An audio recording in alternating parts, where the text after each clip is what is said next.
आप सभी साथियों का एक बार फिर से मैं आपके अपने यूट्यूब चैनल हिंदी ज्ञान पब्लिकेशन पे हार्दिक स्वागत और अभिनंदन करता हूं।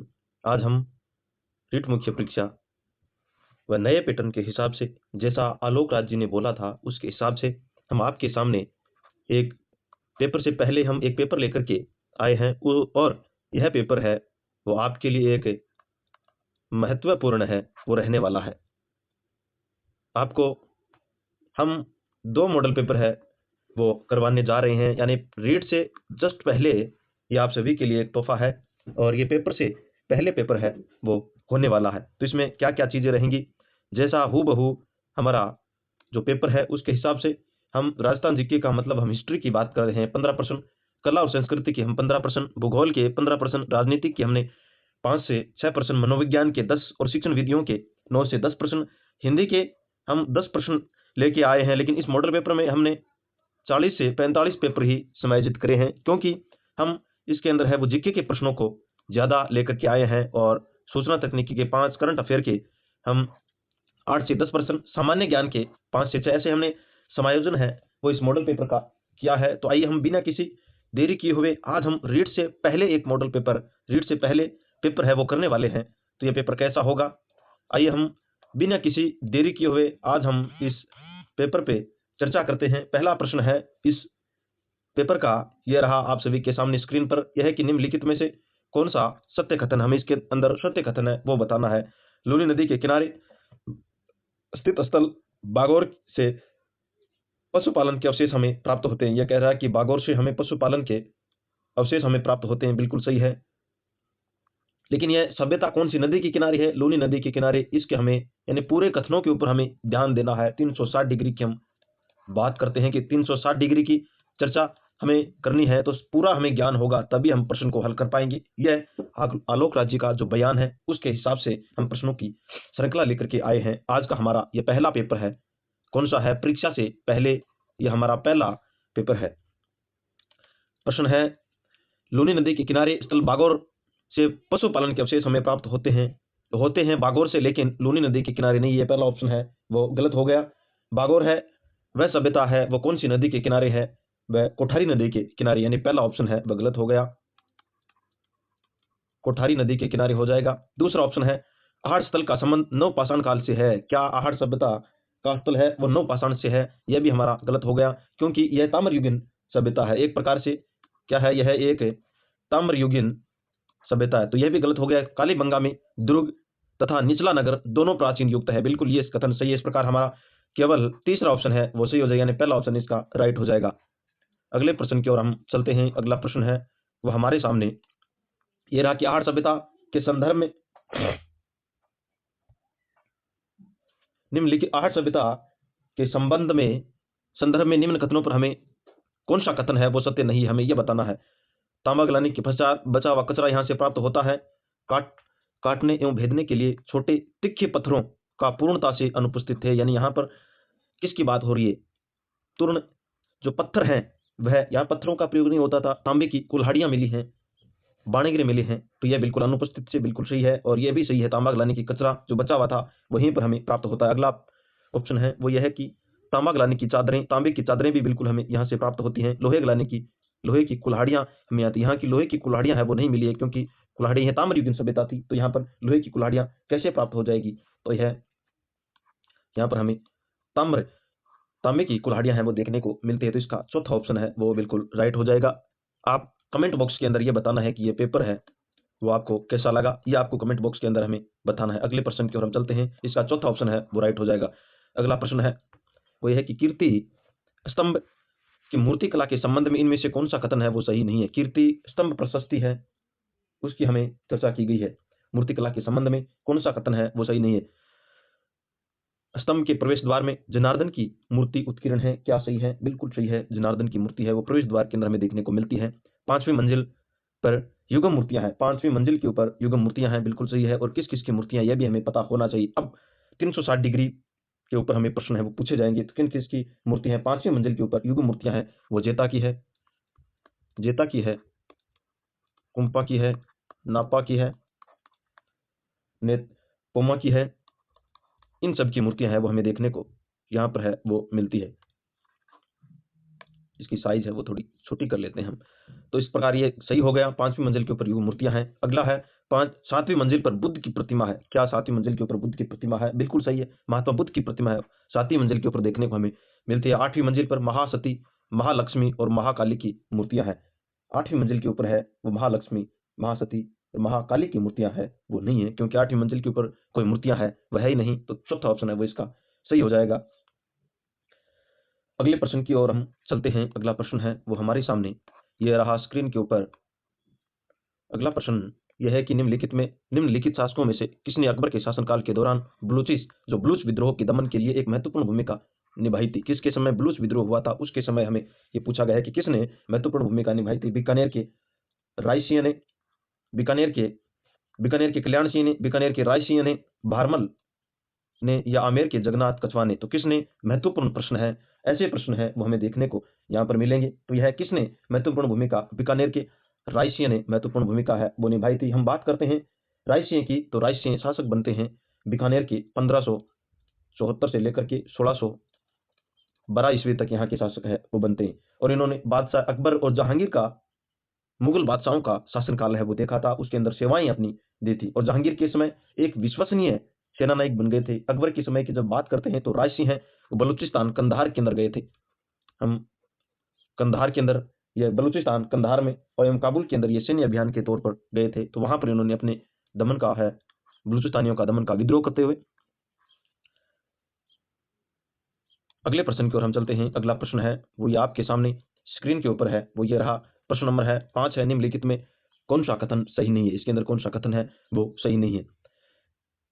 खालसा भूमि राजा के नियंत्रण में होती थी, बिल्कुल सही है। जागीर भूमि पर जागीरदार या ठिकानेदार का पैतृक नियंत्रण होता था। जागीर भूमि के ऊपर जागीरदार या पैतृक का, बिल्कुल सही है, ये भी होता था। अगला प्रश्न है भूमियों को कुछ भूमिदान चौकीदार की सेवाओं तथा मार्गों की सुरक्षा के कर्तव्य के रूप में कर्तव्य पूरा करने के लिए भूमिका दान दी जाती थी, यह भी सही है।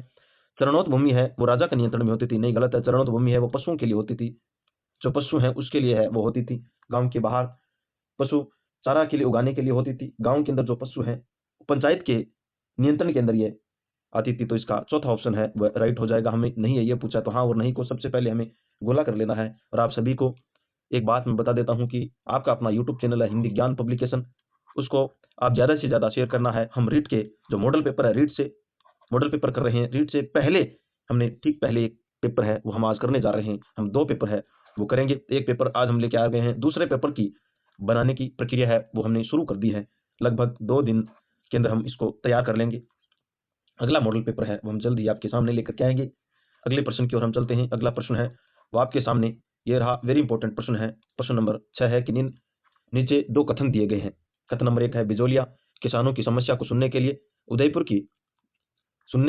कथन नंबर 1 है कि उदयपुर राज्य सरकार ने अप्रैल 1919 में एक आयोग का गठन प्रजामंडल हाकिम बिंदुलाल भट्टाचार्य की अध्यक्षता में गठित किया गया था। आयोग ने किसानों के हितों की अनेक अनुशंसाएं की। हितों के लिए इन्होंने कहा कि जो बिजोलिया के अंदर आंदोलन कर रहे हैं, किसान आंदोलन कर रहे हैं, वो उनका आंदोलन कैसा है, सत्य है या नहीं, इसके लिए बिंदुलाल भट्टाचार्य मंडलगढ़ के अंदर एक बिंदुलाल भट्टाचार्य की अध्यक्षता के अंदर किया गया था। इन्होंने कहा कि इन्होंने अनुशंसा की कि जो आंदोलन कर रहे हैं इनकी मांगे सही हैं। पहला ऑप्शन इसका बिल्कुल सही हो गया।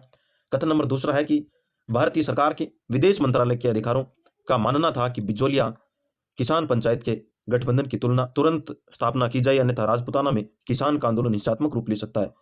इन्होंने कहा कि विदेश मंत्रालय अधिकारियों की एक मानना था कि बिजोलिया के अंदर अगर जल्दी से जल्दी क्या नहीं किया, पंचायत का गठन नहीं हुआ, तो ये लोग हैं ये बड़ा व्यापक आंदोलन करेंगे और हमारे लिए सरकार चलाना है वो एक बहुत ही कठिनाई साबित होगी और हम नाकाम है वो हो जाएंगे। तो इस प्रकार ये दोनों ही ऑप्शन है वो सही है, दोनों ही कथन सही है। तो इसके अंदर कथन ये गलत है, लेकिन दूसरा यानी दोनों कथन सही है। चौथा ऑप्शन है वो इसका राइट हो जाएगा। ऐसे प्रश्न हमें इस बार रीट के अंदर देखने को मिलेंगे और जैसा सिलेबस है उसके हिसाब से मॉडल पेपर लेकर के आए हैं। आपको ये पेपर कैसा लगा इसको आपको कमेंट बॉक्स के अंदर है वो बताना है। अगले प्रश्न की ओर हम चलते हैं। अगला प्रश्न है वो हमारे सामने यह है कि 1857 के विद्रोह के समय अजमेर का शस्त्रागार किस नेटिव फैक्ट्री के द्वारा रक्षित किया गया था? अजमेर के अंदर कौन सा शस्त्रागार है वो 30वीं नेटिव फैक्ट्री ग्रेडियर कंपनी के अंदर में, या बंबई के अंदर 15वीं नेटिव फैक्ट्री, या महारानी की 83वीं लाइट फैक्ट्री? तो किसके अंडर के अंदर है वह यह आता था? तो यह 15वीं नेटिव फैक्ट्री के निधीन के अंदर है वो आता था। तो सबसे पहले हमें बात करते हैं 1857 की क्रांति की। तो सबसे पहले है वो शुरुआत कहाँ से होती है? नसीराबाद से 28 मई से वो होती है। उसके बाद भरतपुर के अंदर 31 मई। ये मिलान से हमें पूछा जाएगा इस बार। मुझे ये लगता है कि इस बार हमें सबसे पहले कहाँ घटनाएं घटित हुई, क्रांतिकारी का शुरुआत है, वो हमें मिलान के संदर्भ में देखने को मिल सकता है। मुझे ऐसा महसूस हो रहा है। तो भरतपुर के अंदर 31 मई को, 3 जून के अंदर है वो नीमच के अंदर है वो होती है। उसके बाद नीमच के बाद हम देवली छावनी की बात करते हैं, 10 जून के अंदर होती है। और 14 जून को है वो टोंक के अंदर है वो होती है। 11 जुलाई को अलवर में, एरनपुरा के अंदर 31 अगस्त के, और आवा के अंदर 8 सितंबर को। ऐसे ही धौलपुर के अंदर है, कोटा के अंदर है 12 और 15 अक्टूबर को हुई थी। तो इसका तीसरा ऑप्शन है वह सही हो जाएगा। अगले प्रश्न की ओर हम चलते हैं। अगला प्रश्न है वह आपके सामने स्क्रीन के ऊपर ये रहा। भारत की स्वतंत्रता से लगभग 40 वर्ष पूर्व वर्धमान विद्यालय जयपुर में प्रशस्तिकार एवं उसकी स्थापना का उद्देश्य क्या उद्देश्य थे? यानी 40 वर्ष पहले, स्वतंत्रता से लगभग 40 वर्ष पूर्व हुई थी, उसका उद्देश्य क्या था? अर्जुन लाल सेठी। और उद्देश्य क्रांतिकारियों नौजवानों को तैयार करना था। सबसे पहले में वर्धमान विद्यालय, इसकी स्थापना वो किसके द्वारा की गई थी? अर्जुन लाल सेठी के द्वारा की गई थी। हमें इस बात का तो आगे ऑप्शनों के ऊपर जाने की आवश्यकता नहीं है। तो पहला ऑप्शन है वो इसका सही हो जाएगा। अगले प्रश्न की ओर हम चलते हैं। अगला प्रश्न है वो आपके सामने यह है कि तनसुख लाल मित्तल किस प्रजामंडल संगठन के नेता थे? हम तनसुख लाल मित्तल की जब बात करते हैं तो ये किस प्रजामंडल के नेता थे? कोटा के प्रजामंडल के, बीकानेर प्रजामंडल के, अलवर के, या मेवाड़ प्रजामंडल के? तनसुख लाल मित्तल की जब बात करते हैं तो यह कोटा प्रजामंडल के थे। तो पहला ऑप्शन इसका सही हो जाएगा। कोटा प्रजामंडल की जब बात करते हैं हम, तो यहाँ पर हमें एक तो न्यूनराम शर्मा के द्वारा 1939 के अंदर है वो इसकी स्थापना। सबसे पहले कोटा प्रजामंडल की स्थापना 1939 के अंदर किसके द्वारा? 1939 में पंडित न्यूनराम शर्मा के द्वारा, न्यूनराम शर्मा के द्वारा इसकी स्थापना की गई। इसके सहयोगी कौन कौन थे? हमें इसका भी ध्यान रखना है। हवीन हरी सहयोगी थे, और जिसका प्रथम अध्यक्ष है वो न्यूनराम जी शर्मा के द्वारा है वो की गई थी। इसके अन्य सहयोगी की शंभू दयाल सक्सेना जी हैं, बेनी माधव प्रसाद है, तनसुख लाल है, ये तमाम इसके सहयोगी थे। और इसके अंदर एक प्रथम जो महिला सम्मेलन की अध्यक्षता इसके अंदर हुई थी प्रजामंडल के अंदर, वो शारदा भार्गव के द्वारा है वो की गई थी। हम शारदा भार्गव द्वारा यहाँ पर अध्यक्षता की गई। हम बीकानेर प्रजामंडल की चर्चा करते हैं। तो बीकानेर प्रजामंडल की स्थापना है वो 4 अक्टूबर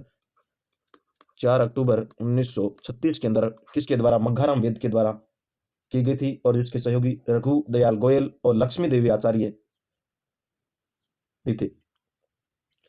मेवाड़ प्रजामंडल की स्थापना 1938 के अंदर हुई थी।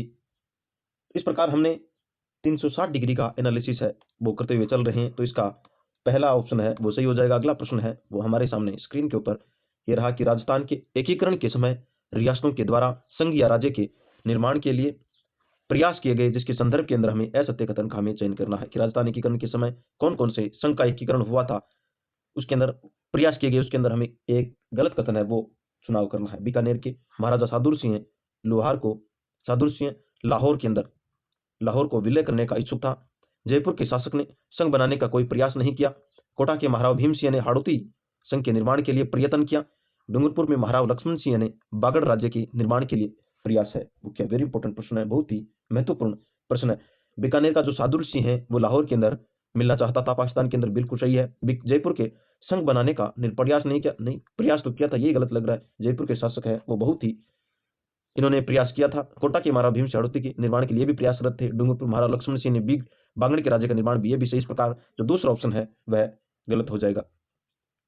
अगले प्रश्न की ओर हम चलते हैं। अगला प्रश्न है वो हमारे सामने ये रहा हमारे सामने, और प्रश्न है कि सूची 1 का सूची 2 से हमें मिलान करना। नीचे दिए गए कूटों का सही कथन हमें चयन करना। एक तरफ स्वतंत्रता सेनानी और दूसरे हमें स्थान दे रखे हैं कि कौन सा स्वतंत्रता सेनानी है वो कहाँ से है। तो कुमारी लक्ष्मी गुप्ता की हम बात करते हैं तो कुमारी कुसुम गुप्ता है वो कोटा से थी। कहाँ से थी कुमारी? ये कोटा से थी। और लक्ष्मी देवी आचार्य है, यह बीकानेर से थी। कहाँ से थी? ये बीकानेर से थी। भगवती देवी है ये उदयपुर से। और सावित्री देवी भाटी है वो जोधपुर से थे, ये जोधपुर से। इस प्रकार हमारा आप है इनका मिलान है वो कर लीजिए, यानी पहले के अंदर 4, 3, 2 और 1, यानी इस प्रकार चौथा ऑप्शन है वो इसका राइट है वो हो जाएगा। अगले प्रश्न की ओर हम चलते हैं। अगला प्रश्न है वो आपके सामने स्क्रीन के ऊपर है वो ये रहा कि अधोलिखित कथनों को ध्यानपूर्वक पढ़ करके सही कूट का हमें चयन करना है। ऐसे प्रश्न देखने को मिलेंगे। 19वीं सदी के उत्तरार्ध में मेवाड़ में देश हितेश ने सभा की स्थापना की गई। सभा का मुख्य उद्देश्य समाज सुधारक था। 19वीं शताब्दी के हम उत्तरार्ध की जब बात करते हैं उस समय हमें 19वीं सदी के उत्तरार्ध में मेवाड़ के अंदर देश हितैषणी सभा की स्थापना है वो की गई। हम देश हितैषणी सभा की स्थापना की हम बात करते हैं तो ये किसके द्वारा, इसका मुख्य उद्देश्य क्या था, और ये 2 जुलाई 1877 के अंदर है, वो किसके द्वारा की गई थी, महाराणा सज्जन सिंह की अध्यक्षता के अंदर है इसका गठन हुआ था। किसके समय,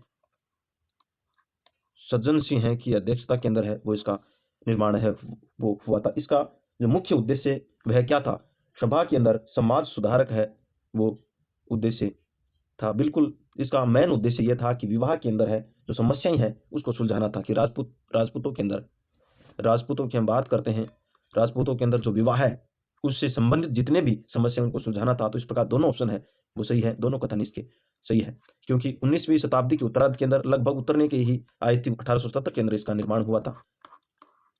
अगला प्रश्न है वो आपके सामने स्क्रीन के ऊपर ये रहा। सूची 1 सूची 2 को मिलान करना है, नीचे दिए कूटों का सही हमें चयन करना है। एक तरफ प्रसिद्ध स्थान दे रखें, दूसरा शहर दे रखा है, हमें इसका मिलान है वो करना है। बादल विलास महल कहाँ पर है, वेरी इंपॉर्टेंट है ये। बादल महल है वो, बादल महल वैसे तो बहुत है लेकिन बादल महल जैसलमेर के अंदर है, वो बादल महल है वो जैसलमेर के अंदर है। और मुबारक महल कहाँ पर है, वेरी इंपॉर्टेंट, मुबारक महल है वो जयपुर के अंदर स्थित है। निहर खान की मीनार है वो कहाँ पर है, कोटा के अंदर है। और मेहरानगढ़ का किला जोधपुर के अंदर स्थित है। तो इस प्रकार आप इसका मिलान है वो करते हुए देख सकते हैं। अगला प्रश्न है वो हमारे सामने ये रहा कि नाथावतों, प्रश्न नंबर 14 है कि नाथावतों के इतिहास के अनुसार बीहड़ वन भूमि, बीहड़ वन में उच्च पर्वत शिखर पर बना हुआ कौन सा दुर्ग जो शिव पिंड पर रखे बेलपत्र की तरह दिखाई देता है, यानी शिव पिंड पर बेलपत्र की तरह हमें दिखाई देता है।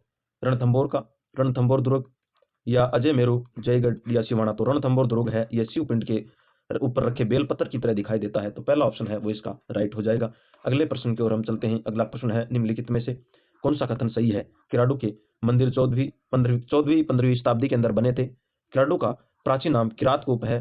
सोमेश्वर मंदिर सबसे योजनाबद्ध मंदिर था। कुल मिलाकर के ये यहाँ पर 2 मंदिर है। हम किराडू की जब बात करते हैं तो किराडू का मंदिर है वो लगभग 11वीं से और 12वीं शताब्दी के अंदर बने थे। तो इस प्रकार पहला ऑप्शन है वो इसका गलत होगा। इसका प्राचीन नाम किरातकूप था, बिल्कुल सही है। और यहाँ पर हम शिलालेख की बात करते हैं। किराडू का जो मंदिर है यहाँ पर हमें एक शिलालेख मिलता है, और शिलालेख कब का है, सबसे किराडू का प्राचीन नाम है वो शिलालेख कौन से शिलालेख, किरातकूप के शिलालेख के अंदर हमें मिलता है। तो 1161 ईस्वी के अंदर हमें एक शिलालेख मिलता है जिसके ऊपर किरातकूप नाम लिखा हुआ है। तो दूसरा ऑप्शन है वो इसका सही हो जाएगा। अगले प्रश्न की ओर हम मूव करते हैं। अगला प्रश्न है वो आप सभी के सामने स्क्रीन के ऊपर यह रहा कि अधोलिखित राजस्थान के पशु मेलों के अंदर, यानी जो लिखे हुए पशु मेलों में उनसे संबंधित स्थानों में से कौन सा युग्म है वो सही नहीं है। हमें सबसे पहले हाँ और नहीं को या तो अंडरलाइन कर लेना है या उसको गोला कर लेना है ताकि हमें प्रश्न है वो करने में आसानी हो। बलदेव पशु मेला करौली के अंदर है, क्या सही है। श्री गुगा मेडी का जो मेला है वो नाहर हनुमानगढ़ के अंदर है, गोगा जी का मेला। मलिना जी का पशु मेला तिलवाड़ा बाड़मेर के अंदर है। चंद्रभागा पशु मेला है वो झालरापाटन झालावाड़ के अंदर है। तो चंद्रभागा पशु मेला झालरापाटन के अंदर है। मल्लिनाथ जी का पशु मेला है वो तिलवाड़ा बाड़मेर के अंदर है। गोगा जी का भी नौर हनुमानगढ़ के अंदर है।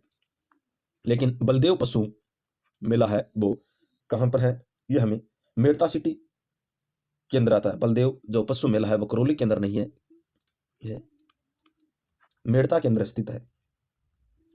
और यह कब भरता है, यह चैत्र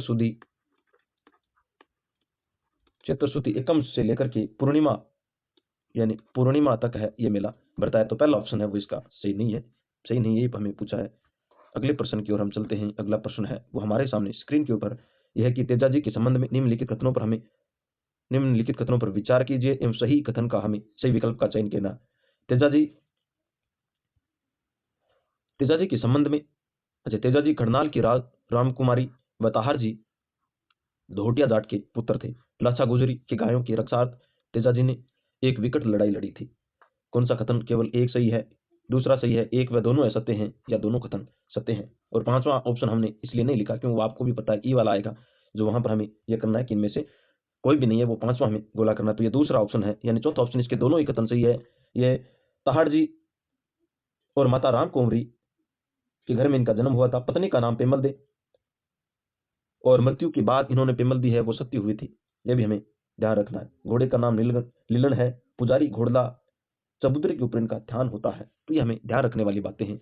अगला प्रश्न है वो हमारे सामने स्क्रीन के ऊपर ये रहा कि कुचामनी ख्याल। कुचामनी ख्याल के बारे में निम्नलिखित में से कौन सा कथन सही है? कुछ के बारे में कुचामनी ख्याल है, इसके बारे में हमें पूछा है। कुचामनी ख्याल प्रसिद्ध लोक नाट्यकार लच्छीराम के द्वारा शुरू की गई थी। वेरी इंपॉर्टेंट है। कुचामनी ख्याल है वो किसके द्वारा की गई थी? लच्छीराम के द्वारा की गई थी। चांद नीलगिरी, राव रिद्धमल और मीरा मंगल लच्छीराम के द्वारा रचित प्रमुख ख्याल है। या सही है, बिल्कुल सही है। इनके द्वारा रचित ख्याल हमें देखने को मिलते हैं। कुचामनी ख्याल मुक्त मुक्त लोक नाट्य यानी थिएटर के निष्पादन के अंदर नहीं होती है, ये होती है, ये गलत हो गया ना। इस ख्याल में ढोल है, सारंगी है, शहनाई, ढोलक, वाद्य यंत्रों का मुख्य सहयोगी होता है। ये विशेष प्रकार ए, बी और डी है वो इसके अंदर सही हो जाएंगे, यानी ए, बी और डी दूसरा ऑप्शन है वो इसका सही हो जाएगा। अगले प्रश्न की ओर हम चलते हैं। अगला प्रश्न है कि सातुड़ी तीज है वह त्योहार कब मनाया जाता है? सातुड़ी तीज का त्योहार है कब मनाया जाता है? कार्तिक कृष्ण तृतीया को, कार्तिक शुक्ल तृतीया पंचमी को, कार्तिक शुक्ल पंचमी को, सॉरी भाद्र शुक्ल पंचमी को, भाद्र कृष्ण तृतीया को। तो सातुड़ी तीज है वह कब मनाया जाता है? तो भाद्रपद कृष्ण तृतीया को सातुड़ी तीज मनाया जाता है। चौथा ऑप्शन है वो इसका सही हो जाएगा। कजली तीज का त्योहार है वो भाद्रपद कृष्ण तृतीया को मनाया जाता है। इस दिन नीम की पूजा होती है। अगले प्रश्न की ओर हम चलते हैं। अगला प्रश्न है वो कैसा है हम देखते हैं। अगला प्रश्न निम्नलिखित में से कौन सा कथन राजस्थान की सहरिया जनजाति के बारे में सही नहीं है? हमें सहरिया जनजाति के बारे में कौन सा कथन है वो सही नहीं है बताना है। इस जनजाति के मुखिया को टपाड़ा कहा जाता है।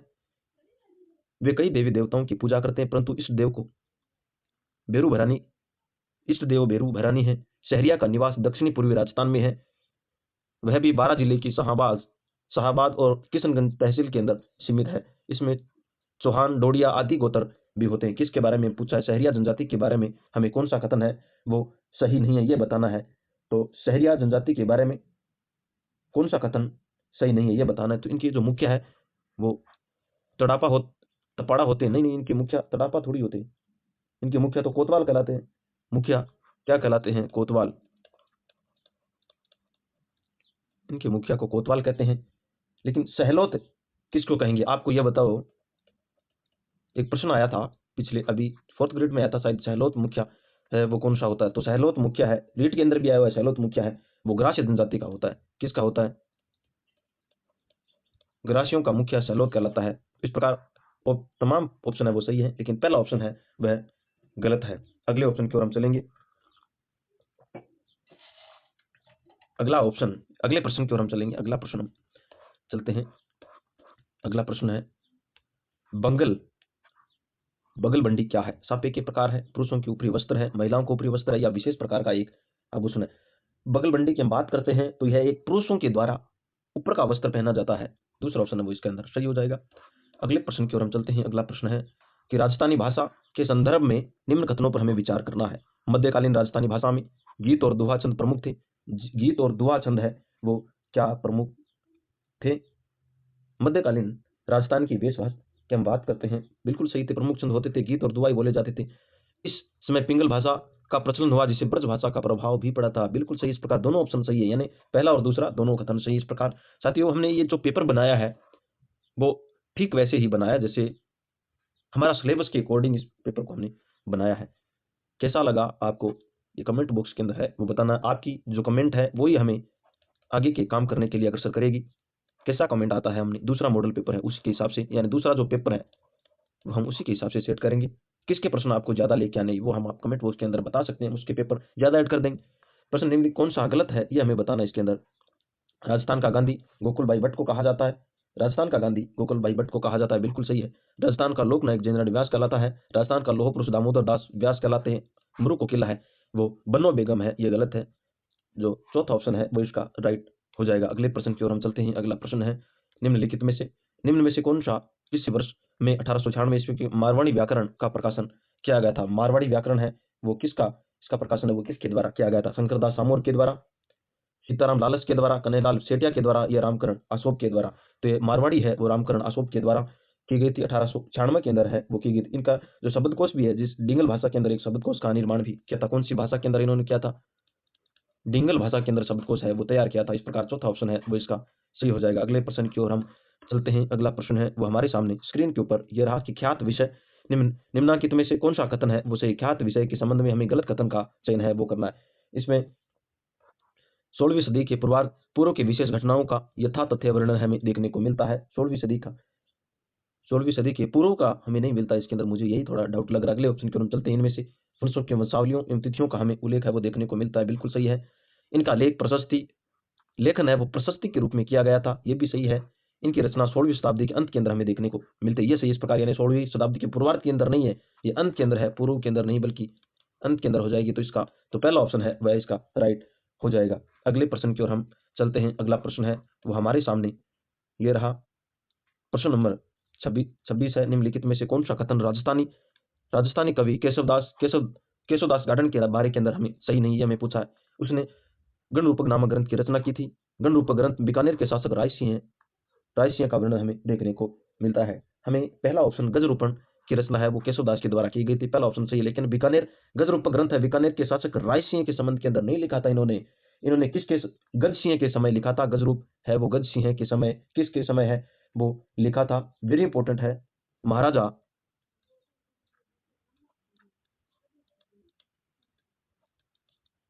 गज सिंह के समय। और इनकी अन्य रचनाएं भी हमें देखने को मिलती हैं। अमर सिंह राठौड़ की जानकारी है, विवेक वार्ता हमें देखने को मिलती है। एक कौन सी है? एक है विवेक वार्ता हमें देखने को मिलती है। और एक हमें मिलती है कि अमर सिंह राठौड़ की जानकारी, हम अमर सिंह राठौड़ की जानकारी एक हमें यह भी मिलती है। तो यह इनकी रचनाएं हैं, गज सिंह के समय इन्होंने रचनाएं लिखी थी। इस प्रकार इसके अंदर पहला ऑप्शन है वो सही हो जाएगा, यानी केवल एक है वो सही है, वो हो जाएगा, पहला ऑप्शन इसका राइट हो जाएगा। अगले प्रश्न की ओर हम चलते हैं। अगला प्रश्न है, हुणघोरी किन पीवरी जोग संजोग और चंदा सेठानी उपन्यास के लेखक कौन है? यानी हुणघोरी पीवरो जोग संजोग और चंदा सेठानी जो उपन्यास है वो किसके द्वारा है वो लिखे गए थे? यादवेंद्र शर्मा के हैं, या नथमल जोशी के हैं, या अन्नाराम सोदामा के हैं, या रामेश्वर दयाल की हैं? तो ये यादवेंद्र शर्मा जी की हैं। इनकी अन्य भी रचनाएं हैं वो खम्मा अंधता हमें देखने को मिलती है, एक है वो हमें खम्मा अंधता मिलती है। और इनके अलावा अनेक रचनाएं हैं। तासरो घर एक मिलती है कि तासरो घर है, एक और मुख्यमंत्री,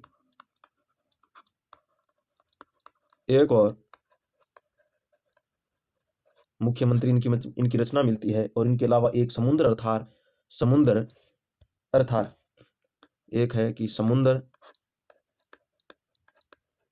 अर्थार, ये इनकी और भी रचनाएं जो आपको याद करना है। अगले प्रश्न की ओर हम चलते हैं। अगला प्रश्न है, निम्नलिखित में से किसने राजस्थानी भाषा साहित्य में हिंदी साहित्य अकादमी भाषा साहित्य राजस्थानी भाषा में साहित्य अकादमी युवा पुरस्कार 2024 का प्राप्त किया गया था?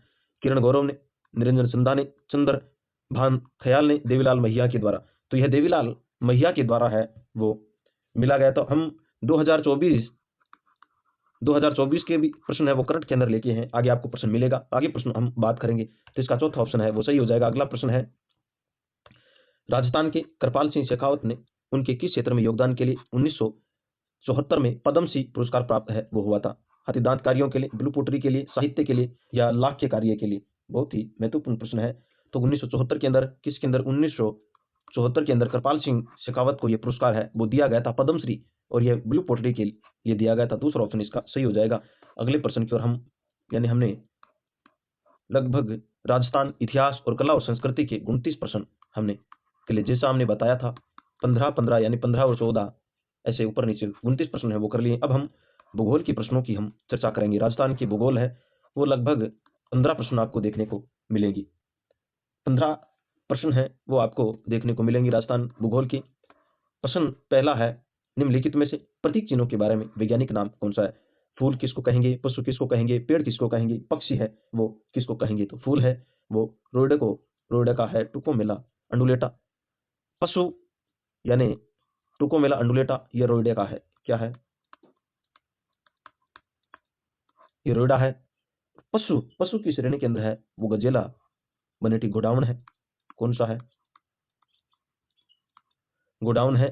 पेड़ की जब हम बात करते हैं तो पेड़ है और प्रोसिस सिनेरिया यानी जंटी खेजड़ी, रोइडा और खेजड़ी इनको 1983 के अंदर, और गोडाउन है वो 1981 के अंदर है वो मिला था। पक्षी की हम बात करते हैं तो नाइग्रिस चिप्स है वो है, तो इस प्रकार इसका मिलान है वो आप कर ले, कौन सा ऑप्शन इसका सही हो जाएगा। हमने प्रश्न है वो बताया है। अगले प्रश्न की ओर हम चलते हैं। अगला प्रश्न है, निम्नलिखित में से कौन सा कथन है वो सही नहीं है, इसके अंदर कौन सा कथन सही नहीं है हमें पूछा है। राजस्थान के उत्तर पूर्व में हरियाणा एवं पंजाब राज्य स्थित है। राजस्थान की नक्शे की हम बात करते हैं।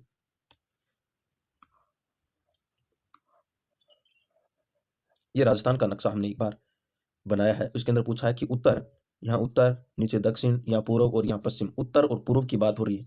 उत्तर और पूर्व में यहाँ पर हरियाणा और पंजाब राज्य स्थित है। ये सही है क्या? ये सही है। हाँ बिल्कुल, हरियाणा और पंजाब राज्य स्थित है। राजस्थान इटली, नॉर्वे, इंग्लैंड जैसे देशों से अधिक क्षेत्रीय फल रखता है। बिल्कुल सही है, इंग्लैंड और यहाँ से है वो अधिक क्षेत्रफल रखता है। राजस्थान 69 69 से 79°17' पश्चिमी देशांतर के मध्य स्थित है। पश्चिमी देशांतर के मध्य स्थित है। मुझे यहाँ पर थोड़ा डाउट लग रहा है। कर्क रेखा राजस्थान की दो जिलों से होकर के गुजरती है। कर्क रेखा नीचे से डूंगरपुर बांसवाड़ा से होकर के ये गुजरती है, तो यहाँ पर पश्चिम की जगह है वो पूर्व है, पूर्वी देशांतर है वो आएगा, और सभी सही यानी तीसरा ऑप्शन है वो सही। इस प्रकार के प्रश्न वो आपको देखने के मिलेंगे। अब तीसरा ऑप्शन है वो इसका सही हो जाएगा। अगला प्रश्न है वो यह है कि राजस्थान राज्य की स्थिति एवं विस्तार के संबंध में कौन सा कथन सही नहीं है। हमें राजस्थान की स्थिति और विस्तार के संबंध में कौन सा कथन है वो सही नहीं है, यह हमें बताना है। राजस्थान उत्तर, दक्षिण, पूर्व, पश्चिम का विस्तार है, यानी राजस्थान का उत्तर उत्तर और दक्षिण का विस्तार है वो 869 दिया है, और पूर्व पश्चिम का विस्तार यहाँ पर 826 दिया है किलोमीटर है, यह हमें देना है। यानी सबसे पहले हम वैसे ही हम राजस्थान का नक्शा एक बार टेम्परेली है वो बनाते हैं। राज्य की आकृति विषम कोणीय चतुर्भुज के समान है। बिल्कुल ऐसी दिख रही, विषम कोणीय चतुर्भुज के समान है। राज्य की अंतर्राज्यीय और अंतर्राष्ट्रीय सीमा की लंबाई क्रमशः, राज्यों के अंदर की हम बात करते हैं कि राज्यों के साथ है वो चारों तरफ राज्यों की है वो 4850 है, और अंतर्राष्ट्रीय सीमा पाकिस्तान के साथ है वो 1070 लगती है। ये भी सी टोटल इसको हम मिलाएंगे तो लगभग 5,920 किलोमीटर है वो हमें पूरी स्थलीय सीमा और अंतर्राष्ट्रीय सीमा देखने को मिलती हैं, तो ये भी सही है। राज्य का भौगोलिक क्षेत्र भारत के कुल क्षेत्रफल का 10.41% के बराबर है, ये भी सही है। तो इस प्रकार हमें दक्षिण यानी उत्तर से दक्षिण, हमें पूछा उत्तर से दक्षिण की सीमा 869 किलोमीटर है, ये हमें गलत लग रहा है क्योंकि 800 उत्तर से दक्षिण की सीमा है वो 826 है, और पूर्व से जो पश्चिम की सीमा है वो 869 यानी उल्टा दे रखा है यहाँ पर, तो यह पहला ऑप्शन है वो इसका सही हो जाएगा। इस प्रकार से पहला ऑप्शन है वो इसका राइट हो जाएगा। हमारा बहुत ही महत्वपूर्ण प्रश्न है वो कंप्लीट हुआ। अगले प्रश्न की ओर हम चलते हैं। अगला प्रश्न है वह है कि निम्नलिखित कथनों पर हमें विचार कीजिए। नीचे दिए गए कूटों का सही उत्तर का हमें चयन करना है। अनुप्रस्थ बालू का स्तूप चूरू झुंझुनू जिलों के अंदर हमें देखने को मिलते हैं। अनुप्रस्थ बालू का स्तूप चूरू झुंझुनू के अंदर हमें देखने को मिलते हैं, बिल्कुल सही है। अवरोधी बालिका स्तूप पुष्कर क्षेत्र के अंदर हमें देखने को मिलते हैं। इस प्रकार यहाँ से अवरोधी बालू का स्तूप की हम बात करते हैं कि ये कहाँ पर हमें देखने को मिलते हैं, तो यह हमें पुष्कर के अंदर, अजमेर पुष्कर के आसपास देखने को मिलते हैं। जोधपुर के अंदर बालू का स्तूप मुक्त जिला है, नहीं स्तूप युक्त जिला होगा। यहाँ पर बालू का स्तूप यहाँ पर पाए जाते हैं, मुक्त नहीं होगा। यहाँ पर हमें छोटी छोटी शब्दों की हमें हमें ध्यान रखना है। बालू का स्तूप युक्त है, तो इस प्रकार तीसरा ऑप्शन इसका सही हो जाएगा। यानी 1 और 2 सही है, 1 और 2 यानी तीसरा ऑप्शन है वो इसका सही है वो हो जाएगा। अगले प्रश्न की ओर हम चलेंगे। अगला प्रश्न है सूची 1 को सूची 2 से हमें मिलान करना है और सही कथन का हमें चयन करना है। एक तरफ जलवायु प्रदेश है, दूसरी तरफ उनके संकेताक्षर और वो भी कोपेन के अनुसार हमें दे रखे हैं, संकेत के अक्षर दे रखे हैं। उपाद्र उप उपांद्र जलवायु है तो हमें कहाँ पर मिलती? उपांद्र जलवायु हम नीचे दक्षिणी भाग के अंदर देखने को हमें मिलती है, तो CWG आएगा इसके अंदर। CWG उष्ण कटिबंधीय जलवायु है वो कहाँ पर आएगी? उष्ण कटिबंधीय जलवायु है। BWSW स्टेपी जलवायु है वो कहाँ पर आएगी? स्टेपी जलवायु है। BSSW यहाँ पर स्टेपी आ जाएगी। स्टेपी जलवायु है वो यहाँ पर हमें देखने को मिलती है। और यहाँ पर उष्ण कटिबंधीय जलवायु, उष्ण कटिबंधीय आंध्र जलवायु है वो हमें AW के अंदर है वो मिलती है। तो इस प्रकार हम यानी 4 3 2 1 ये ऑप्शन है वो किस में आप देख लो, 4 3 2 1 यानी चौथा ऑप्शन है वो इसका सही हो जाएगा। अगले प्रश्न की ओर हम चलते हैं। अगला प्रश्न है वो हमारे सामने यह है कि अफवाह तंत्र से हमने लिया है। कौन से? ये हमने अफवाह है तंत्रों से, यानी एक एक प्रश्न सभी टॉपिकों से लेकर के हमने बना करके आपके सामने 150 प्रश्न यानी ठीक वैसा का वैसा पेपर है वो हम लेकर के आए हैं। यह है कि लूनी नदी के विषय में हमें कौन सा कथन सत्य नहीं है यह बताना। लूनी नदी के संबंध के अंदर लूनी नदी से बालोतरा कस्बे में इसका लूनी नदी से बालोतरा कस्बे तक किसका पानी मीठा है? क्या ये सही है? लूनी नदी का बालोतरा कस्बे तक है वो सही है, बिल्कुल सही। उसके बाद इसका खारा हो जाता है। लूनी नदी बेसिन पूर्वी सीमा काला भूरा डूंगर है, ये भी सही है। ये राजस्थान के कुल अफवाह तंत्र का 5.6% भाग पर प्रभावित होती है। 5.6% प्रभावित पर इसके अंदर हमें डाउट लग रहा है। यह नदी कच्छ के रण तक प्रभावित होती है, ये भी सही। इस प्रकार यह जो लूनी का अफवाह क्षेत्र है वो राजस्थान की लगभग 10.5, हम 10.40 या 41 की हम बात करते हैं, ये प्रतिशत हमें यहाँ पर देखने को मिलता है, तो ये गलत हो गया। तो तीसरा ऑप्शन है वो इसका सही नहीं है। यह हमें पूछा। अगले प्रश्न की ओर हम चलते हैं। अगला प्रश्न है वो हमारे सामने स्क्रीन के ऊपर ये रहा कि निम्नलिखित कथनों पर हमें विचार करना है। नीचे दिए गए कूट का सही कथन हमें चुनाव करना है। लूनी नदी का क्रम अधिकांश अफवाह क्षेत्र राजस्थान के अंदर, अधिकांश अफवाह क्षेत्र राजस्थान के अंदर हमें देखने को मिलता है, बिल्कुल सही है। खरी नदी बनास नदी की सहायक नदी है। खारी नदी है वो कौन सी नदी की सहायक नदी है? बनास नदी की सहायक नदी है, बिल्कुल सही है। बनास नदी खमनौर की पहाड़ियों से हमें निकलती है, ये भी सही। इस प्रकार तीनों ही ऑप्शन है वो सही है। 1, 2, 3, तीसरा ऑप्शन है वो इसका सही है, वो हो जाएगा। अगले प्रश्नों की ओर हम चलते हैं। अगला प्रश्न हमारे सामने स्क्रीन के ऊपर यह है कि कौन सी झील 500 से अधिक मंदिरों और 52 घाटों से घिरी हुई है? अन्ना सागर झील, पुष्कर झील, सिलीसेट झील और कायलाना झील। तो 500 से अधिक मंदिर हैं और 52 घाट हैं वो घिरी हुई है, तो यह पुष्कर झील है, दूसरा ऑप्शन है वो इसका सही हो जाएगा। अगले प्रश्न की ओर हम चलते हैं। अगला प्रश्न हमारे सामने स्क्रीन के ऊपर है वो ये रहा। सूची 1 सूची 2 को हमें मिलान करना। एक तरफ हमारे बांध और परियोजना, दूसरी तरफ उसके स्थान दे रखे हैं कि कौन सी कहाँ है, ये हमें मिलान है वो करना है। मेजा बांध है वो कौन सी नदी कौन से जिले के अंदर है? यह है सोम कमला अंबा परियोजना, मोरल बांध परियोजना और जाखम परियोजना, यह हमें बताना है। तो मेजा बांध है वो भीलवाड़ा के अंदर स्थित है। मेजा बांध कहाँ पर है? भीलवाड़ा के अंदर है, यह भीलवाड़ा के अंदर है। और सोम कमला अंबा परियोजना है, यह डूंगरपुर की महत्वपूर्ण है। किसकी है? डूंगरपुर की है, यह डूंगरपुर की है। और मोरेल बांध परियोजना है वो कहाँ की? मोरेल बांध है वो सवाई माधोपुर की है। और जाखम बांध है वो प्रतापगढ़ के अंदर है। तो यह कहाँ पर है? प्रतापगढ़ के अंदर है। तो इस प्रकार हमारे सामने 4, 3, 2, 1 यानी 4, 3, 4 भीलवाड़ा 3, 4, 2, 1 है। 3, 3 पहले के अंदर 3 फिर 4 और 2, 1 यानी पहला ऑप्शन है वो इसका सही हो जाएगा। अगले प्रश्न की ओर हम चलते हैं। अगला प्रश्न है वो हमारे सामने स्क्रीन के ऊपर यह है कि राजस्थान में मरुस्थलीय मृदा के संबंध में निम्न कथनों पर हमें विचार करना है। कौन सा कथन सही नहीं है हमें यह बताना है। यह मृदा पवन के द्वारा स्थापित होती किस मृदा के बारे में हमें बात मृदा के बारे में यह पवनों के द्वारा स्थानांतरित होती है। मरुस्थलीय मृदा की बात हो रही है। यह मृदा पश्चिमी राजस्थान में पाई जाती है, पवनों के द्वारा होती है, मरुस्थल के अंदर पाई जाएगी, बिल्कुल सही है। उर्वर कमी और लवणता अधिक होती है, उर्वर की कमी होती है और लवणता इसके अंदर है वो अधिक देखने को हमें मिलती है, ये भी सही है। पानी की अत्यधिक मात्रा को सोखने की धारण नहीं, सोखने की धारण क्षमता है वो नहीं होती है, सोखने की धारण क्षमता अधिक नहीं होती है क्योंकि इसके अंदर कम होती है, तो ये गलत हो गया। चौथा ऑप्शन है वो इसका ये अधिक धारण है वो काली मिट्टी की है और जलोढ़ मिट्टी की धारण क्षमता ज्यादा होती है, तो चौथा ऑप्शन इसके अंदर सही हो जाएगा। अगले प्रश्न की ओर हम चलते हैं। अगला प्रश्न है निम्नलिखित कथनों पर विचार कीजिए, सही कथन का हमें उत्तर देना है। राजस्थान बाड़मेर जिले में भेड़ों की संख्या राज्य की सबसे अधिक है। बाड़मेर जिले के अंदर भेड़ों की संख्या है वो सबसे ज्यादा है, बिल्कुल सही है। भेड़ों की संख्या सबसे ज्यादा बाड़मेर जिले के अंदर है। सूरती राजस्थान में पाई जाने वाली भैंस की नस्ल है, सूरती भैंस की नस्ल है, यह भी सही। इस प्रकार ए व डी दोनों यानी पहला ऑप्शन है वो इसका सही है, वो हो जाएगा। अगले प्रश्न की ओर हम चलते हैं। अगला प्रश्न हमारे सामने स्क्रीन के ऊपर यह है कि निम्नलिखित में से कौन सा राष्ट्रीय उद्यान एशिया के पक्षियों का सबसे बड़ा प्रजनन स्थल राजस्थान के अंदर राज्य के अंदर स्थित है? यानी किसकी बात हो रही है? राष्ट्रीय उद्यान और वो भी एशिया के पक्षियों की प्रजनन स्थल के रूप में हमें यह कथन है वो पूछा है। कौन सा कथन है वो सबसे बड़ा है? कौन सा पक्षियों के स्थल के अंदर राज्य के सबसे बड़ा नहीं राज्य के अंदर स्थित है, यह पूछा पक्षियों के लिए। जिम कार्बोनेट राष्ट्रीय उद्यान, केवलादेव राष्ट्रीय उद्यान, बांदीपुर राष्ट्रीय उद्यान या सुंदरवन राष्ट्रीय उद्यान। तो पक्षियों के लिए है वो केवलादेव घना पक्षी अभ्यारण्य है, यानी जो केवलादेव भरतपुर के अंदर है। किसके अंदर है? भरतपुर अलवर यहाँ पर है, दूसरा ऑप्शन है वो इसका सही हो जाएगा। इसकी लगभग हम 28 क्षेत्रफल 28.73 है किलोमीटर है, दूसरा ऑप्शन इसके अंदर सही हो जाएगा। अगले प्रश्न की ओर हम चलते हैं। अगला प्रश्न है कि राजस्थान में मौजूदा राष्ट्रीय राजमार्गों की अनुमानित लंबाई कितनी है? अभी राजस्थान के अंदर कितनी राष्ट्रीय किसकी पूछा? राष्ट्रीय राजमार्गों के अंदर पूछा है हमें, स्टेट की पूछा ग्रामीण की पूछा जा सकता है, तो हमें सभी का पता होना चाहिए।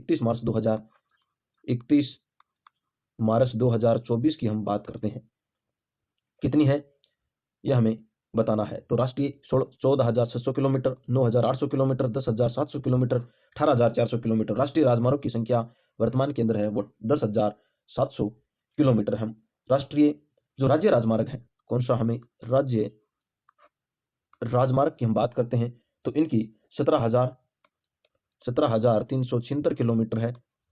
17,376 किलोमीटर है। और ग्रामीण सड़कों की अपन बात करते हैं, ग्रामीण सड़कों की हम बात करते हैं तो इनके लगभग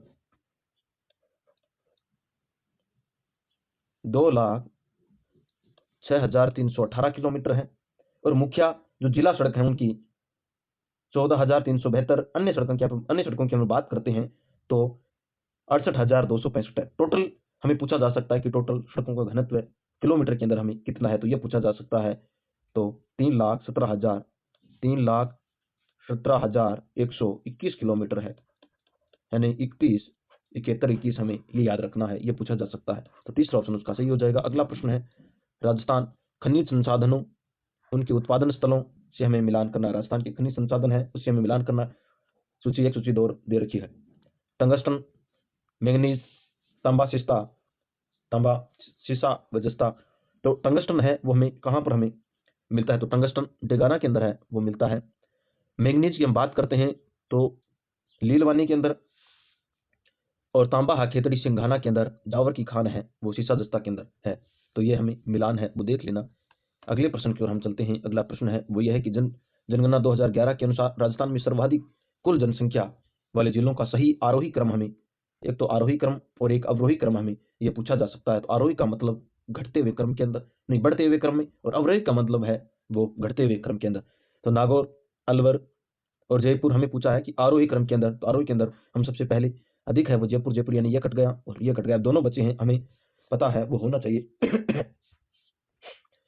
तो जयपुर, जोधपुर, अलवर और नागौर, ये हमें यानी नागौर, अलवर, जोधपुर और जयपुर आएगा। तीसरा ऑप्शन है वो इसका सही हो जाएगा। अगले प्रश्न की ओर हम चलते हैं। अगला प्रश्न हमारे सामने स्क्रीन के ऊपर ये है, राजस्थान में कुल साक्षरता दर 2011 के घटते हुए क्रम में हमें बताना है, सही क्रम में बताना। जयपुर, झुंझुनू, कोटा, सीकर और अलवर। क्या पूछा हमें, साक्षरता दर है। अब की बार हमें साक्षरता दर से हमें ये पूछ लिया है कि घटते हुए क्रम में, यानी सबसे ज्यादा, फिर उससे कम, सबसे ज्यादा है वो कोटा का है, उसके बाद जयपुर का है, झुंझुनू का, सीकर, अलवर है। यानी कोटा, जयपुर, झुंझुनू, सीकर और अलवर है वो 76 पॉइंट कुछ और 75 पॉइंट कुछ ऐसे इसके अंदर है वो देखने को हमें मिलता है। तो दूसरा ऑप्शन इसका राइट हो जाएगा। अगले प्रश्न की ओर हम चलते हैं। अगला प्रश्न है, राजस्थान परिवर्तन बजट 2024-25 के अनुसार निम्नलिखित में से किस योजना के तहत राजस्थान के प्रत्येक जिले में आदर्श 100 ग्राम है वो बनाया जाएगा। हर घर हर खेत बिजली, सौर कृषि आजीविका योजना, पीएम सूर्य घर मुफ्त बिजली योजना, सौर सब्सिडी स्कीम इन राजस्थान, यानी इसके तहत राजस्थान के अंदर है वो आदर्श ग्राम है वो कौन सा है वो बनाया जाएगा। तो पीएम सूर्य घर मुफ्त बिजली है वो बनाया जाएगा। पीएम सूर्य घर मुफ्त बिजली, हम इसकी चर्चा करते हैं कि सबसे पहले ये लागू है वो 13 फरवरी 2024 को हुई थी। और हर महीने के अंदर इसका उद्देश्य क्या था, बजट है वो इसका लगभग 75,000 करोड़ रुपए है वो रखा गया था। और 300 यूनिट तक बिजली है, 300 यूनिट बिजली फ्री। और 300 से ज्यादा अगर कोई, यानी घरों के अंदर 300 उपलब्ध करवाने के लिए 1 करोड़ घरों के अंदर सौर यंत्रों की स्थापना के लिए 1 किलोमीटर से 1 से 2 किलोवाट तक के लिए सब्सिडी है वो 3,000, यानी 30,000 रुपए। 2 किलोमीटर 2 किलोवाट में 60,000 रुपए, और 3 किलो वाट के अंदर है वो 75,000 रुपए सब्सिडी वो देने का प्रावधान है वो किया गया था। तो ये सही है, इसका तीसरा ऑप्शन है वो सही हो जाएगा। अगले प्रश्न की ओर हम चलते हैं। अगला प्रश्न है वो हमारे सामने स्क्रीन के ऊपर यह है कि राजस्थान अक्षय ऊर्जा निगम लिमिटेड का गठन किन 2 संस्थानों के विलय से किया गया था। कौन कौन सी संस्थाएं थी जिनका विलय है वो हुआ था। सबसे पहले हमें विलय कब हुआ था, 2002 के अंदर है वह ये विलय है वो हुआ था 9 अगस्त 2002 को। राजस्थान गैर पारंपरिक ऊर्जा लिमिटेड एवं उदाहरणीय ऊर्जा निगम लिमिटेड का किसका है वो हुआ था, राजस्थान ऊर्जा विकास एजेंसी, राजस्थान विद्युत वितरण नहीं हुआ था। राजस्थान ऊर्जा निगम विद्युत लिमिटेड और राजस्थान ऊर्जा विकास एजेंसी इसी का हुआ था, यानी तीसरा ऑप्शन है वो इसका राइट है वो हो जाएगा। अगले प्रश्न की ओर हम चलते हैं। अगला प्रश्न हमारे सामने स्क्रीन के ऊपर यह है कि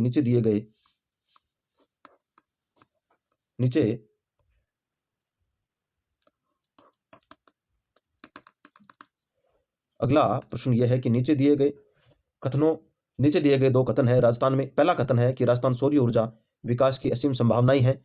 बड़ला सोलर पावर है वो 2245 मेगावाट क्षमता वाला राजस्थान का सबसे बड़ा सोलर प्लांट है। कथन एक व कथन यानी व्याख्या भी हमें दे रखी है, ऐसे प्रश्न है वो हमें देखने को मिलेगी। राजस्थान में सौर ऊर्जा विकास की संभावनाएं हैं, बिल्कुल असीम संभावनाएं हमें देखने को मिलती है। हमें कथन 2 है, हमें अगर व्याख्या हमें निकालनी है तो सबसे पहले हम उसके अंदर तो जोड़ करके हमें निकालेंगे। तो भड़ला सोलर पावर 2 यानी 2245 मेगावाट राजस्थान का सबसे बड़ा प्लांट है, सही है, लेकिन इसकी व्याख्या है वो सही नहीं है। दूसरा ऑप्शन है वो इसका सही हो जाएगा। दोनों ही कथन सही है लेकिन आर एक की व्याख्या नहीं है, तो ये दूसरा ऑप्शन है वो इसका सही हो जाएगा। हमें इस बात का पता होना चाहिए। अगला प्रश्न है,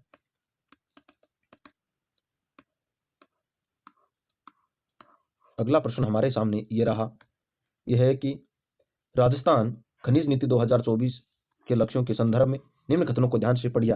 ध्यान से हमें पढ़ना है, वो यह है कि वर्ष 2047 तक प्रत्यक्ष व अप्रत्यक्ष 1 करोड़ व्यक्तियों को तथा 2029-30 में 50 लाख व्यक्तियों को रोजगार प्रदान है वो किया जाएगा। बिल्कुल सही है, इनका उद्देश्य यही रखा गया है। अगला है कि राज्य के सकल घरेलू उत्पाद में खनिज का योगदान 2023-24 में 3.4% से बढ़कर के 29-30 तक 5% और 2047-48 तक 8% करने का है वो लक्ष्य रखा गया। यह भी सही है, 8% करने का लक्ष्य है वो 2047 तक रखा गया है। खनन के अंतर्गत खनिजों की संख्या 2047 तक बढ़ा करके 58 से, यानी अभी 58 है, 70 करना इनका लक्ष्य रखा गया था। तीनों ही ऑप्शन है वो इसका सही है। इस प्रकार 1, 2, 3 यानी चौथा ऑप्शन है वो इसका सही हो जाएगा। अगले प्रश्न की ओर हम चलते हैं। अगला प्रश्न है वो हमारे सामने स्क्रीन के ऊपर यह है कि रिको के द्वारा विकसित निम्नलिखित में से कौन सा एग्रो फूड पार्क क्षेत्रफल के अनुसार सबसे बड़ा है। एग्रो फूड पार्क सबसे बड़ा है वो कौन सा है, हमें यह बताना है। उद्योग विहार गंगानगर के अंदर, रनपुर ए कोटा के अंदर, रनपुर फेस्ट कोटा के अंदर, बोलनाड़ा जोधपुर के अंदर, MIL अलवर के अंदर। तो इसका जो बोलनाड़ा है वो जोधपुर वाला वो क्षेत्रफल के हिसाब से सबसे बड़ा है। बोलनाड़ा की हम बात करते हैं तो इसका जो क्षेत्रफल है वो कितना है, लगभग 194 यानी 193.54 हेक्टेयर के अंदर है वो है। और हम उद्योग नगर बिहार है वो सबसे छोटा यानी 81.14 हेक्टेयर के अंदर है। और जो रनपुरा कोटा की हम बात करते हैं तो 139.80 है। और अजमेर MIA अजमेर है वो उद्योग विहार अलवर वाला है वो कितना है, तो 189.94 यानी ये सेकंड स्थान पे आएगा, ये पहले पे और ये तीसरे पे और ये फोर्थ पे। तो ये हमें ध्यान रखना है, पहले के बाद हमें दूसरा भी पूछा जा सकता है।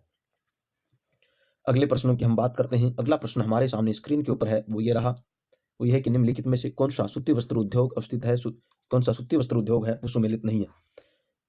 महाराजा उमेद मिल्स जोधपुर के अंदर स्थित है। महाराजा उमेद मिल्स है वो जोधपुर के अंदर स्थित है, नहीं उमेद मिल्स है वो तो जोधपुर के अंदर नहीं है, ये गलत हो गया। सादुल टेक्सटाइल गंगानगर के अंदर है, बिल्कुल सही है। Rajasthan spinning and weaving mills Gulabpura के अंदर स्थित है। और चौथा ऑप्शन है मेवाड़ टेक्सटाइल भीलवाड़ा के अंदर है वो स्थित है। मेवाड़ हम बात करते हैं कि जो उमेद मिल है वो पाली के अंदर स्थित है। कहाँ पर है, उमेद मिल पाली के अंदर स्थित है। और अगले प्रश्न की ओर हम, यानी पहला ऑप्शन इसका राइट हो जाएगा। अगले प्रश्न की ओर हम चलते हैं। अगला प्रश्न है वो हमारे सामने स्क्रीन के ऊपर यह है कि डॉक्टर सविताबेन अम्बेडकर अंतर्राज्यीय विवाह प्रोत्साहन योजना सूची 1 सूची 2 का हमें मिलान करना। आर्थिक पिछड़ा वर्ग, अनुसूचित अनुजाति, स्वर्ण पिछड़ा वर्ग, आर्थिक एक तरफ हमें स्वर्ण हिंदू और अनुसूचित जनजाति, और आर्थिक पिछड़ा वर्ग अति आर्थिक नहीं, ये भी अन्य पिछड़ा वर्ग आर्थिक जाति, एक तरफ हमें होना चाहिए स्वर्ण जाति का होना चाहिए, और एक तरफ हमारे पास SC या ST का होना चाहिए। तो ये किसके अंदर है, अनुसूचित जाति और स्वर्ण जाति, यानी दूसरे के अंदर है वो इसके अंदर सही हो जाएगा।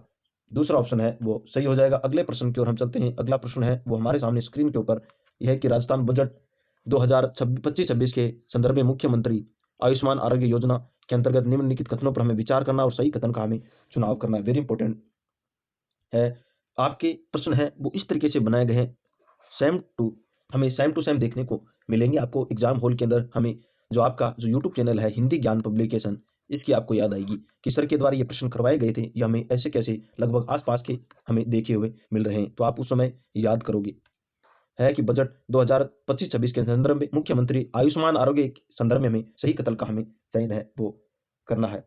तो इसके अंदर है 70 वर्ष से अधिक आयु वृद्धजनों हेतु जेरियाट्रिक केयर पैकेज प्रस्तावित किया गया। बिल्कुल सही है। इन्होंने कहा कि 70 वर्ष से अधिक लोग हैं उनके लिए, उनकी केयर के लिए कुछ पैकेट है वो दिए गए हैं, उनकी देखभाल करने के लिए है।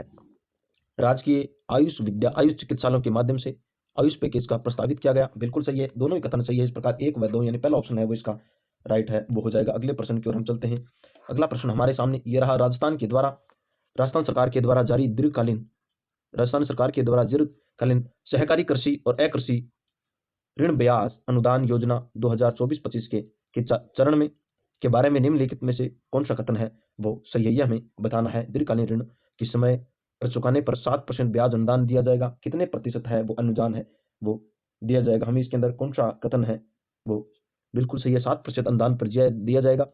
अकृषि जो ऋण है उनका समय पर चुकाने जाने के ऊपर 4% ब्याज के ऊपर अनुदान नहीं, उनके अंदर हम 5% के अंदर है वो हमें अनुदान दिया जाएगा। तो दूसरा ऑप्शन इसका गलत हो गया। हमें क्या पूछा, सही कथन पूछा, तो इसका पहला ऑप्शन है वो सही है, वो हो जाएगा। अगले प्रश्न की ओर हम चलते हैं। अगला प्रश्न आपके सामने स्क्रीन के ऊपर यह है कि गोपाल क्रेडिट कार्ड योजना के संदर्भ में निम्नलिखित कथनों पर हमें विचार करना। इस योजना के अंतर्गत 1 लाख रुपए तक मुफ्त लघु घर यानी शॉर्ट टर्म के लिए ऋण दिया जाएगा। बिल्कुल सही है। और अगला है कि इस योजना के प्रथम चरण में लगभग 5 लाख गोपाल परिवारों को ऋण उपलब्ध। 5 लाख प्रथम चरण हुआ था, जिसके अंदर कितने गोपाल चरणों को 5 लाख गोपाल है वो चरणों को है वो 5 लाख गोपाल चरणों को इस बिल्कुल सही। इस योजना में आगामी वर्ष 1500 करोड़ रुपए है। 1500 करोड़ रुपए वे होंगे, नहीं ये नहीं, 1500 करोड़ नहीं है, 150 है। 1500 करोड़ नहीं होंगे, 150 करोड़ रुपए है। तो तीसरा ऑप्शन इसका गलत है, हो जाएगी। इस प्रकार आपके सामने ये प्रश्न है, तो पहला और दूसरा इसका सही हो जाएगा। पहला और दूसरा यानी चौथा ऑप्शन है 1 व 2 दोनों सही है, ये इसका सही हो जाएगा। अगले प्रश्न की ओर हम चलते हैं। अगला प्रश्न है हमारे सामने स्क्रीन के ऊपर यह है कि राजस्थान सरकार ने जन सूचना पोर्टल के संबंध में निम्नलिखित कथनों पर हमें विचार करना है। जन सूचना पोर्टल 13 सितंबर 2019 को प्रारंभ किया गया था। बिल्कुल सही है। और राजस्थान है वो केरल के बाद जन सूचना पोर्टल करने में भारत का दूसरा राज्य हो। कितना प्यारा प्रश्न है, दूसरा राज्य बना था। हमें इसके ऊपर ये मुझे डाउट लग रहा है, ये गलत है, क्योंकि राजस्थान पहला राज्य बना था। दूसरा कैसे हो गया, केरल के बाद नहीं, पहला राज्य था, यहाँ पर प्रथम राज्य वो हो जाएगा, तो ये गलत हो गया। जन सूचना पोर्टल का उद्देश्य सोशल ऑडिट के साथ साथ आमजन को आसानी से सुविधा उपलब्ध करवाया जाना। बिल्कुल सही है। ये सूचना का अधिकार अधिनियम 2005 की धारा 4(2) के क्रियान्वयन के अंदर है वो ये किया गया था। ये भी इस प्रकार 1 और 3 और 4 ये है वो इसके सही है, यानी 1 3 4 किसके अंदर 1 3 4 चौथा ऑप्शन है वो इसका सही हो जाएगा। और ये दूसरा राज्य नहीं पहला राज्य था। छोटी छोटी चीजें प्रश्न के अंदर हमें देखने को हमें ध्यान से देखना है, और ऐसा ही ऑप्शन है वो इस बार देखने को मिलेगा। तो इसके अंदर हम चौथा ऑप्शन है वो इसका सही हो जाएगा। अगला प्रश्न है, लव कुश वाटिका है जिला स्तर पर इको टूरिज्म को बढ़ावा देने के लिए विस्तारित की गई है, या विद्यालय में विद्यार्थियों के लिए तैयार किए जाने वाले किचन गार्डन है। यह सहकारी वन्य जीव संरक्षण हेतु या देवस्थान पर लगाई जाने वाली वाटिका है। तो यह जिला स्तर के ऊपर टूरिज्म को बढ़ावा देने के लिए लव कुश वाटिकाओं का है वो किया गया था। तो पहला ऑप्शन है वो इसका सही हो जाएगा। यहाँ पर जिला स्तर के ऊपर यहाँ पर हमें संभाग स्तर पर क्या आ सकता है, संभाग है स्तर पर भी हमें देखने को मिल सकता है। तो छोटी छोटी चीजें हैं वो ध्यान रखना है। संभाग स्तर के ऊपर हमें देखने को मिल सकता है, तो यहाँ पर हमें फिर संभाग स्तर आ जाएगा, तो ये उसमें गलत है वो हो जाएगा। तो इसका पहला ऑप्शन है जिला स्तर के ऊपर है वो लघु कुश वाटिकाओं का टूरिज्म को बढ़ावा देने के लिए किया गया था। अगला प्रश्न हमारे सामने यह है कि राजस्थान ऑक्सीजोन पार्क कहाँ विकसित किया जा रहा है। ऑक्सीजोन पार्क है उदयपुर में या जोधपुर में या जयपुर में या कोटा के अंदर। तो ऑक्सीजोन पार्क है वो कहाँ पर है वो किया जा रहे हैं, तो कोटा के अंदर है वो देखने को हमें मिलते हैं। तो चौथा ऑप्शन इसके अंदर सही हो जाएगा। अगले प्रश्न की ओर हम चलते हैं। अगला प्रश्न वो यह है हमारे सामने स्क्रीन के ऊपर, निम्नलिखित में से राजस्थान पंचायती अधिनियम 1949 की धारा 38 के बारे में क्या सही नहीं है, यानी 1949। अब हम किसके प्रश्न है वो कर रहे हैं, राजनीति के प्रश्न है वो कर रहे हैं, राजनीति के प्रश्न है वो हम कर रहे हैं। राजस्थान पंचायती राज अधिनियम धारा 38 के अंतर्गत राज्य सरकार पंचायती संस्था के अध्यक्ष को उसके पद से हटा सकती है। कौन सा कथन सही नहीं है, अच्छा सही नहीं है, हमें यह पूछा है। बिल्कुल हटा सकती है। और यह कब हटाएगी, पंचायत अधिनियम के द्वारा पंचायती संस्था के अध्यक्ष को कब हटाएगी, और यह धारा 38 के अंतर्गत हटा सकती है। और इस तरह हटाया गया अध्यक्ष राजस्थान पंचायती राज अधिनियम के अधीन 2 वर्षों के चुनाव के योग्य नहीं होगा। चुनाव की योग्य नहीं, ये तो गलत लग रहा है मेरे को, चुनाव की योग्य नहीं होगा, हो जाएगा, ये तो हटा सकता है। तो ऐसे निष्कासन राज्य सरकार के द्वारा केवल आवश्यक जांच के बाद ही किया जा सकता है, ये भी सही है। ऐसा हटाया गया अध्यक्ष को संबंधित पंचायती राज संस्थाओं के सदस्य भी हटाया जा सकता है, बिल्कुल सही है। यानी दूसरा ऑप्शन है वो इसका गलत हो गया, चुनाव की योग्य नहीं होगा, ये इसके अंदर है वो गलत हो जाएगा। दूसरा ऑप्शन है वो इसका सही हो जाएगा। अगला प्रश्न है, निम्नलिखित कथनों में से कौन सा कथन सही है। कथन नंबर 1 है 74वें संविधान संशोधन अधिनियम में महानगरीय क्षेत्रों के आयोजन के लिए महानगरीय आयोजन समिति के गठन का प्रावधान किया गया। और कथन नंबर 2 है कि राजस्थान के किसी भी महानगरीय क्षेत्र में ऐसी कोई समिति गठन नहीं की गई, ऐसी कोई ये अच्छा ये ऑप्शन अलग से छपा हुआ। नीचे दिए कथनों का हमें दूसरा, नीचे दिए कथन केवल कथन 1 सही है, कथन 1 व दोनों सही हैं, न तो 1 है न 2 है, केवल 1 सही है। तो वेरी इंपॉर्टेंट प्रश्न है कि कौन सा कथन है वो इसका सही है। तो दोनों ही कथन सही है, इसके दोनों ही कथन सही है कि संविधान की महानगरों की समितियों के महानगर का गठन किया गया, बिल्कुल सही, स्वतंत्र सिद्धांत, और इसी के तहत ही महानगरों की समिति का गठन नहीं की गई, ये भी सही है। दूसरा ऑप्शन है वो इसका सही हो जाएगा। अगले प्रश्न की ओर हम चलते हैं। अगला प्रश्न है वो हमारे सामने स्क्रीन के ऊपर यह है कि निम्नलिखित में से कौन सा कथन है वो गलत है। हमें गलत कथन का चयन है वो करना है। कमला बेनीवाल राजस्थान की पहला मंत्री बनी थी, कौन सा हमें गलत कथन है वो हमें बताना है। कमला बेनीवाल बिल्कुल सही है, पहला मंत्री है वो बनी थी। 91वें संविधान संशोधन के बाद राजस्थान की मंत्रिपरिषद में कुल महिला मंत्रियों की संख्या सहित 7 से कम नहीं होगी। नहीं, ये तो गलत है, इसका कोई ऑप्शन नहीं है। 91वें संविधान संशोधन के बाद राजस्थान की मंत्रिपरिषद में कुल मंत्रियों की संख्या है वो 12 से कम नहीं होगी, ये सही है। और अधिकतम कितनी होगी? 15% होगी, यानी मुख्यमंत्री सहित 30 होंगे। 29 + 1 है वो मुख्यमंत्री सहित कितनी हो जाएंगी? 29 + 1 है हो जाएगी, कम नहीं होगी, 12 से कम नहीं होगी, अधिक 15% है वो हो जाएगी। 91वें संविधान संशोधन के बाद राजस्थान की मंत्रिपरिषद में कुल मंत्रियों की संख्या 30 से अधिक नहीं होगी, बिल्कुल सही है, 29, यानी 29 और 1 मुख्यमंत्री होगा। इस प्रकार हमें पूछा गलत कथन, तो दूसरा ऑप्शन है वो इसका गलत है, वो हो जाएगा। अगले प्रश्न की ओर हम चलेंगे। अगला प्रश्न क्या है, हम इसकी चर्चा करेंगे। अगला प्रश्न है कथनों को ध्यान से पढ़ना। टीकाराम पालीवाल राजस्थान के एकमात्र ऐसे मुख्यमंत्री है जो उप मुख्यमंत्री भी रहे हैं। हरिशंकर भावड़ा राजस्थान में अब तक के लंबे समय के मुख्यमंत्री रहे हैं। हरिशंकर भावड़ा अब तक के सबसे लंबे मुख्यमंत्री रहे हैं। और मुख्यमंत्री टीकाराम पालीवाल बिल्कुल सही है, मुख्यमंत्री रहते हुए जैना निवास के समय इनको मुख्यमंत्री के बाद उप मुख्यमंत्री है वो बनाया गया था। और उप टीकाराम ये भी है सबसे, हरिशंकर भावड़ा उप मुख्यमंत्री, ये भी सही है। प्रकार दोनों ऑप्शन सही है, किसका पहला और दूसरा है वो दोनों कथन है वो इसका सही हो जाएगा। अगले प्रश्न की ओर हम चलते हैं। अगला प्रश्न है अनुच्छेद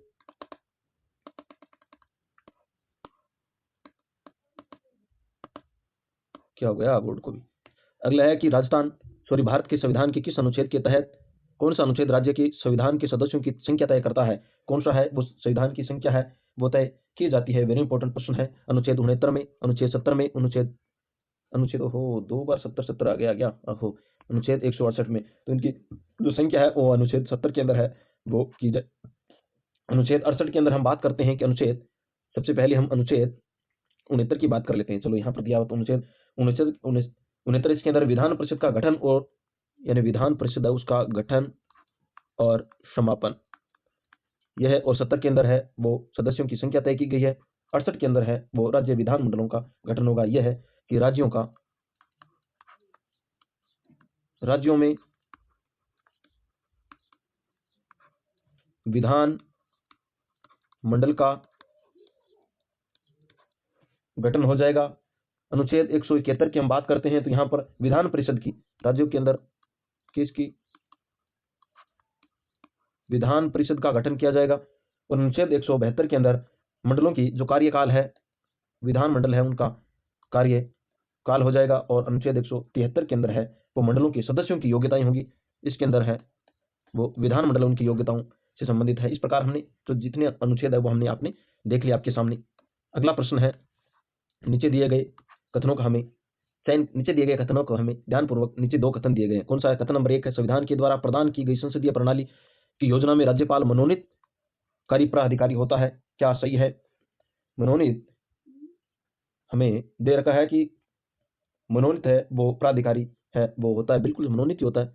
अगला है कथन नंबर 2 है कि किसी राज्य के राज्यपाल को राष्ट्रपति के द्वारा 5 वर्ष की अवधि के लिए नियुक्त किया जाता है। राष्ट्रपति इच्छा अनुसार पर्यंत पद रहता है, बिल्कुल ये भी सही। इस प्रकार दोनों ऑप्शन सही, यानी 1 2 1 2, यानी चौथा ऑप्शन है वो इसका सही हो जाएगा। अगला प्रश्न है हमारे सामने यह है कि राज्य निर्वाचन आयुक्त के द्वारा स्थानीय निकायों की चुनाव प्रक्रिया में पहला कदम क्या है? चुनाव कार्यक्रम की घोषणा करना, मतदाता सूची तैयार करना, संशोधन करना और अध्ययन करना, वोटों की गिनती करना, निर्वाचित सदस्यों का शपथ ग्रहण करना। किसकी बात हो रही है? हमारे राज्य निर्वाचन आयोग की बात हो रही है। राज्य निर्वाचन आयोग क्या करेगा? मतदान सूची तैयार करेगा और उनके संशोधन करेगा और अध्ययन करेगा। दूसरा ऑप्शन है वो इसका सही है, वो हो जाएगा। अगला प्रश्न हमारे सामने स्क्रीन के ऊपर यह है कि राजस्थान लोकायुक्त के में वैधानिक कार्यों में शामिल नहीं है। कौन सी वैधानिक कार्य है वो लोकायुक्त के संबंध में है वो नहीं है। मंत्रियों के खिलाफ जनता की शिकायतों का समाधान करना, मंत्रियों के खिलाफ है वो जनता की शिकायतों का समाधान करना। अगला है कि आम जनता के लिए रोजगार अवसर हो, यही होगा, आम जनता के लिए रोजगार लोकायुक्त थोड़ी करेगा, यही गलत हो गया। लोक सेवकों के द्वारा पद के दुरुपयोग के संबंध में मुद्दों पर गौर करना, यह भी सही है। और कुप्रशासन भ्रष्टाचार के खिलाफ शिकायतों का निवारण करना, इस प्रकार दूसरा ऑप्शन है वो इसका गलत हो गया। प्रश्न को बड़ी बारीकी से पढ़ना है हमें, तब जाकर के उत्तर है वो निकल सकेगा। अगला प्रश्न हमारे सामने स्क्रीन के ऊपर है कि राष्ट्र उच्च न्यायालय के न्यायाधीशों की उच्च न्यायालय के न्यायाधीश के संबंध में निम्नलिखित कथनों पर हमें विचार करना है। कथन पहला है कि राष्ट्रपति के द्वारा नियुक्त होता है। उच्च न्यायालय है वो किसके द्वारा नियुक्त है होता है? बिल्कुल राष्ट्रपति के द्वारा होता है। उसके पद की शपथ राज्यपाल के द्वारा दिलाई जाती है, बिल्कुल सही है, राज्यपाल द्वारा दिलाई जाती है। वह अपना त्याग पत्र है मुख्य न्यायमूर्ति को देता है, नहीं, मुख्य न्यायमूर्ति को कैसे देगा? राष्ट्रपति को देगा। अपना त्याग पत्र है वो किसको देगा? प्राइम मिनिस्टर को है वो देगा, पीएम को, सॉरी राष्ट्रपति को है वो देगा। तो इसका जो एक व दोनों ऑप्शन सही है। किसके अंदर एक व दोनों? पहला ही ऑप्शन है वो इसका सही है, वो हो जाएगा। अगले प्रश्न की ओर हम चलते हैं। अगला प्रश्न हमारे सामने यह है कि भारतीय संविधान में राजभाषा शब्द का प्रयोग किस अर्थ में किया गया? किसी विशिष्ट राज्य की प्रयुक्त भाषा के रूप में, जन भाषा के रूप में, या संपर्क भाषा के रूप में, या सरकारी राजकार्य में प्रयुक्त भाषा के रूप में? किस भाषा के रूप में हम करेंगे? तो सरकारी राजकार्य भाषा के रूप में हम इसका प्रयोग है वो करेंगे। तो इसका जो चौथा ऑप्शन है वह सही हो जाएगा। अगले प्रश्न की ओर हम चलेंगे। अगला प्रश्न हमारे सामने स्क्रीन के ऊपर है वो ये आने जा रहा है, ये रहा बिल्कुल। अब हम हिंदी के प्रश्न है वो कर रहे हैं। हम इसके जो पहला पेपर हुआ है, यानी पहला पेपर ये चल रहा है हमारे सामने, इसके अंदर हमने जो जीके के प्रश्न है वो राजस्थान जीके करंट है, इनके प्रश्न ज्यादा समायोजित करें। अगले प्रश्न के हम हिंदी का है वो ज्यादा रखेंगे। और आप कमेंट बॉक्स के अंदर है वो बताइए कि किसके प्रश्न ज्यादा रखने हैं। वर्ण किसे कहेंगे? किसी भाषा के लघुत्तम व्यंजन को, किसी भाषा के लघुत्तम स्वरों को, या किसी भाषा के लघुत्तम सार्थक ध्वनियों को, या किसी भाषा की अलघु सार्थक अक्षरों को? हम वर्ण की बात करते हैं तो वर्ण है वो किसके कहेंगे? लघुत्तम होना चाहिए और सार्थक ध्वनियों युक्त होना चाहिए। तीसरा ऑप्शन है वो इसका सही है, वो हो जाएगा। अगर आपको क्लास है वो अच्छी लग रही है तो आपके अपने यूट्यूब चैनल हिंदी ज्ञान पब्लिकेशन को है वो ज़्यादा से ज़्यादा शेयर करें और लाइक करें और सब्सक्राइब है वो जरूर करें। हम गलत चीज़ें नहीं डाल रहे हैं। अब इस समय क्या है, विद्यार्थियों के साथ धोखा हो रहा है। क्यों हो रहा है? क्योंकि जितने भी कोचिंग संस्थान है वो ज़्यादा से ज़्यादा प्रश्न करवा रहे हैं। यह नहीं है कि अब कैसे प्रश्न आएंगे, इस तरीके का कोई भी समायोजन नहीं कर रहा है। क्योंकि आप अपने व्यू बढ़ाने के लिए, अपने सब्सक्राइब बढ़ाने के लिए लोग पता नहीं बच्चों के साथ है वो क्यों खिलवाड़ कर रहे हैं। क्योंकि बच्चा है वो बेरोजगार है। बेरोजगार उसी को पता होता है जिसने बेरोजगारी को झेला है, गरीबी रेखा से है वो उठ करके जा रहा है, गरीबी है तो उसको पता होता है कि गरीबी क्या होती है। बेरोजगार बेचारा कहाँ जाएगा, इधर उधर देखेगा, कैसे भी करके सिलेक्शन है वो हो जाए। तो उसके साथ संस्थान है वो पता नहीं क्या क्या कर रहे हैं। चलो उनका जाने, वो जाने, उनका काम जाने, हमें क्या है। अगला प्रश्न है वो हमारे सामने यह है कि निम्नलिखित कथनों में सर्वाधिक उपयुक्त कथन कौन सा है? कथन नंबर पहला कि रय अंतस्थ व्यंजन वर्ण है, ई का उच्चारण स्थान तालु है। क्या सही है? ई का उच्चारण स्थान तालु है। रय अंतस्थ व्यंजन होता है, उच्चारण स्थान ई का तालु होता है। पहला ऑप्शन यानी दोनों कथन है वो सही है। अगले प्रश्न की ओर हम चलते हैं। अगला प्रश्न है कौन सा संधि शब्द सही नहीं है? इसके अंदर कौन सा संधि शब्द सही नहीं है? वात प्लस अयन वातायन, वात प्लस अयन वातायन बिल्कुल सही है। दक्षिण प्लस अयन दक्षिणायन भी, दक्षिण प्लस दक्षिणायन भी सही है। उत्तर प्लस अयन उत्तरायण, उत्तरायण नहीं होता, उत्तरायण होता है ये तो। उत्तर प्लस अयन उत्तरायण हो जाएगा। और इसके अंदर कौन सी संधि होगी? उत्तरायण है, हो जाएगा उत्तरायण है। और दीर्घ संधि है वो हो जाएगी, कौन सी हो जाएगी? इसके अंदर दीर्घ संधि है वो हो जाएगी कृष्ण प्लाइन, कृष्णायन बिल्कुल सही है, ये गलत हो गया। तीसरा ऑप्शन है वो इसका सही है, वो हो जाएगा। अगले प्रश्न की ओर हम चलते हैं। अगला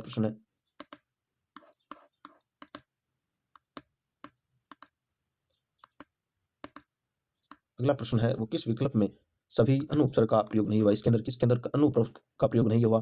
अनुपयोगी के अंदर, अनुदान में, अनुमान में, अनुवीक्षण में, अनुभव में, अन्वेषण में, अनुभाव या अनुराग? तो किसके अंदर है वो नहीं हुआ है? अनुमान के अंदर हुआ। अनु प्लस मान, अनु प्लस ईक्षण, तो हमें इसका भी ध्यान रखना। इसके अंदर यण संधि है, अनुपसर्ग है, अनु प्लस अनुवीक्षण है तो अनु प्लस है वो ईक्षण है, अनु प्लस वीक्षण अनुवीक्षण हो जाता है। अनु प्लस ऐसन हो जाएगा। इसके अंदर अनु जुड़ा हुआ है, प्लस ऐसन है, अनु प्लस ऐसन है, अनु प्लस राग है। लेकिन इसके अंदर अन प्लस उपयोगी है। इसके अंदर क्या है? अन्न है और एन प्लस दात है। अन प्लस उदात है तो अनुदात, ये हमें पहला ऑप्शन है वो इसका सही हो जाएगा। अगले प्रश्न की ओर हम चलते हैं। अगला प्रश्न है अभी उपसर्ग किस अर्थ में प्रयुक्त होता है? अपवाद में, विपरीत अर्थ में, अच्छा किस अर्थ के अंदर है? अनु अधिक अर्थ वो होता है समझाने, सामने में, पास या विशेष में, नीचा या बुरा या हीन में, पीछा या सामने के अंदर। तो किसके अंदर है वो होता है अभी का मतलब पास होता है, विशेष होता है, सामान्य होता है, दूसरा ऑप्शन है वो इसका सही हो जाएगा। अगले प्रश्न की ओर हम चलते हैं। अगला प्रश्न है वो हमारे सामने स्क्रीन के ऊपर यह है कि किस क्रम में कृत प्रत्यय का भेद नहीं है। इसके अंदर कौन सा है वो कृत प्रत्यय का भेद है वो नहीं होता है।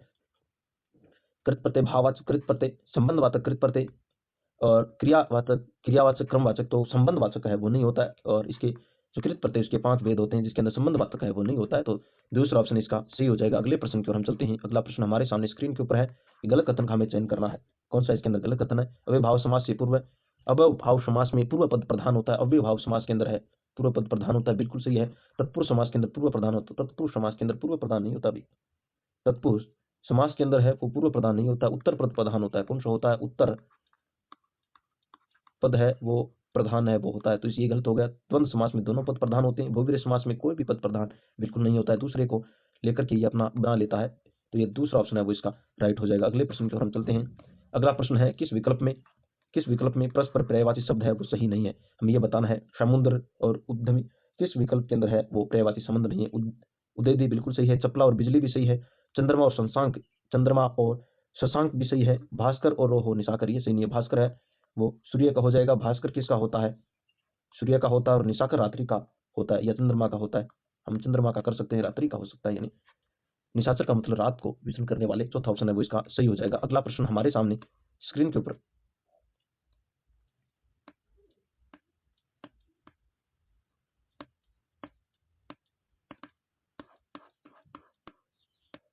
हमारे सामने स्क्रीन के ऊपर इसको छोटा करते रहे हम एक मिनट। कहाँ गया, नहीं होगा अभी, बड़ा सेट करना पड़ेगा इसको। संगत विकल्प कौन सा, सूर्य, सुर, इंदिवर, अरवण और शीघ्र। हमें जो इसके अंदर संगत कथन है वो पूछा। आम, रभक, सहकार, अति, सौरभ, चंद्रमा का अम्बिकर, अब्जा, स्वयंभूर, भन, कामदेव का मदन, करधव, प्रद्युमन और मकरध्वज ये सही लगता है। चौथा ऑप्शन इसका सही हो जाएगा। अगले प्रश्न की ओर हम चलते हैं। अगला प्रश्न है अंक का अनेकार्थी शब्द क्या होगा। अंक का अनेकार्थी शब्द क्या होगा। अंक का नाटक होता है, अंक होता है, गोदान होता है, अध्याय होता है। चलो देखते हैं। धन, धन, ऐश्वर्य, प्रयोजन नहीं, ये नहीं हो सकता। संख्या हाँ बिल्कुल है। नाटक होता है, गोदान और गोद या अध्याय है वो होता है। तो यही सही हो जाएगा। अगले प्रश्न की ओर हम चलेंगे। अगला प्रश्न हमारे सामने स्क्रीन के ऊपर यह है कि प्रश्न पर विलोम नहीं है। प्रश्न के ऊपर विलोम कौन सा नहीं है। सौम्य और विषम में है, सापेक्ष का निरपेक्ष, रथ का अनरथ, सलाघनी का प्रशंसनीय। हो, वेरी इंपॉर्टेंट प्रश्न है। प्रश्न पर सौम्य का विषम, विषम में बिल्कुल सही है। सापेक्ष का निरपेक्ष होता है। रित का अनृत होता है, लेकिन सलाघन का प्रशंसनीय नहीं होता है। सलाघन का निंदनीय होता है। क्या होता है, निंदनीय। सलाघन का निंदनीय है वो हो जाएगा। तो चौथा ऑप्शन है वो इसका सही है वो हो जाएगा। अगले प्रश्न की ओर हम चलते हैं। अगला प्रश्न हमारे सामने स्क्रीन के ऊपर है वही है कि वाक्यांश के लिए एक शब्द में प्रयुक्त संगत कौन सा है। जो किसी अन्य में मिल गया हो, अंतर्भुक्त, ओहो, जो किसी अन्य में मिल गया हो, अंतर्भुक्त, यही गलत लग रहा है। अगला है कि जो किसी चीज के आर पार देखता हो, दूरदर्शी, जो किसी चीज को दूर तक देख, आस पास, एक मिनट, जो चिरकाल तक आयो, चिरंतन और हास्य व्यंग्य का तो नाटककार प्रहसन होता है। जो अन्य में मिल गया हो, अंतर्भूत होता है। जो किसी चीज के आर पार देखा जा सके, दूरदर्शी नहीं होता भाई, पारदर्शी होता है। ये होगा इसका तो पहला ऑप्शन। तो देखो पहला इसका सही है, लेकिन दूसरा दूरदर्शी नहीं होता, दूर की वस्तु को देखने वाला होता है। और यह होता है पारदर्शी। क्या हो जाएगा, पारदर्शी है वो हो जाएगा, आर पार दिखने वाला। तो दूसरा ऑप्शन है वो इसका सही हो जाएगा। अगले प्रश्न की ओर हम चलते हैं। अगला प्रश्न है अभिज्ञ और अविज्ञ शब्द का सुसंगत भेद है वो कौन सा होगा। हमें बताना है। नासमझ और कुशल, जानकार और अज्ञानी, अनजान और जानकार, ज्ञानी और निपुण। हमें बताना है कि इसके अंदर जो अभिज्ञ होता है वो जानकार होता है और अविज्ञ होता है वो अज्ञानी होता है, यानी जानकार। और यानी दूसरा ऑप्शन है वो इसका सही है वो हो जाएगा। अगले प्रश्न की ओर हम चलते हैं। अगला प्रश्न है वो हमारे सामने स्क्रीन पर है कि शब्द प्रकृति की दृष्टि से असुमेलित विकल्प कौन सा है। असुमेलित विकल्प हमें बताना है। जोहरी और मोहिया जैसे देशज शब्द हैं। मालवाहक ज्यादातर शंकर शब्द के रूप में काम लेते हैं। गवैया और चौकोर तद्भव शब्द होते हैं। ये आद्र के परीक्षा तत्सम शब्द होते हैं। तत्सम शब्द होते हैं। आद्र और परीक्षा तत्सम शब्द होते हैं। गवैया और चौकोर तद्भव हो गए, मालवाहक हो गए। लेकिन जोहरी है वो किस में आएगा और मोहिया है वो किस में आएगा। तो जोहरी है वो तो फारसी शब्द है। क्या है, फारसी। जोहरी फारसी शब्द है और जो मोहैया है वो अरबी शब्द है।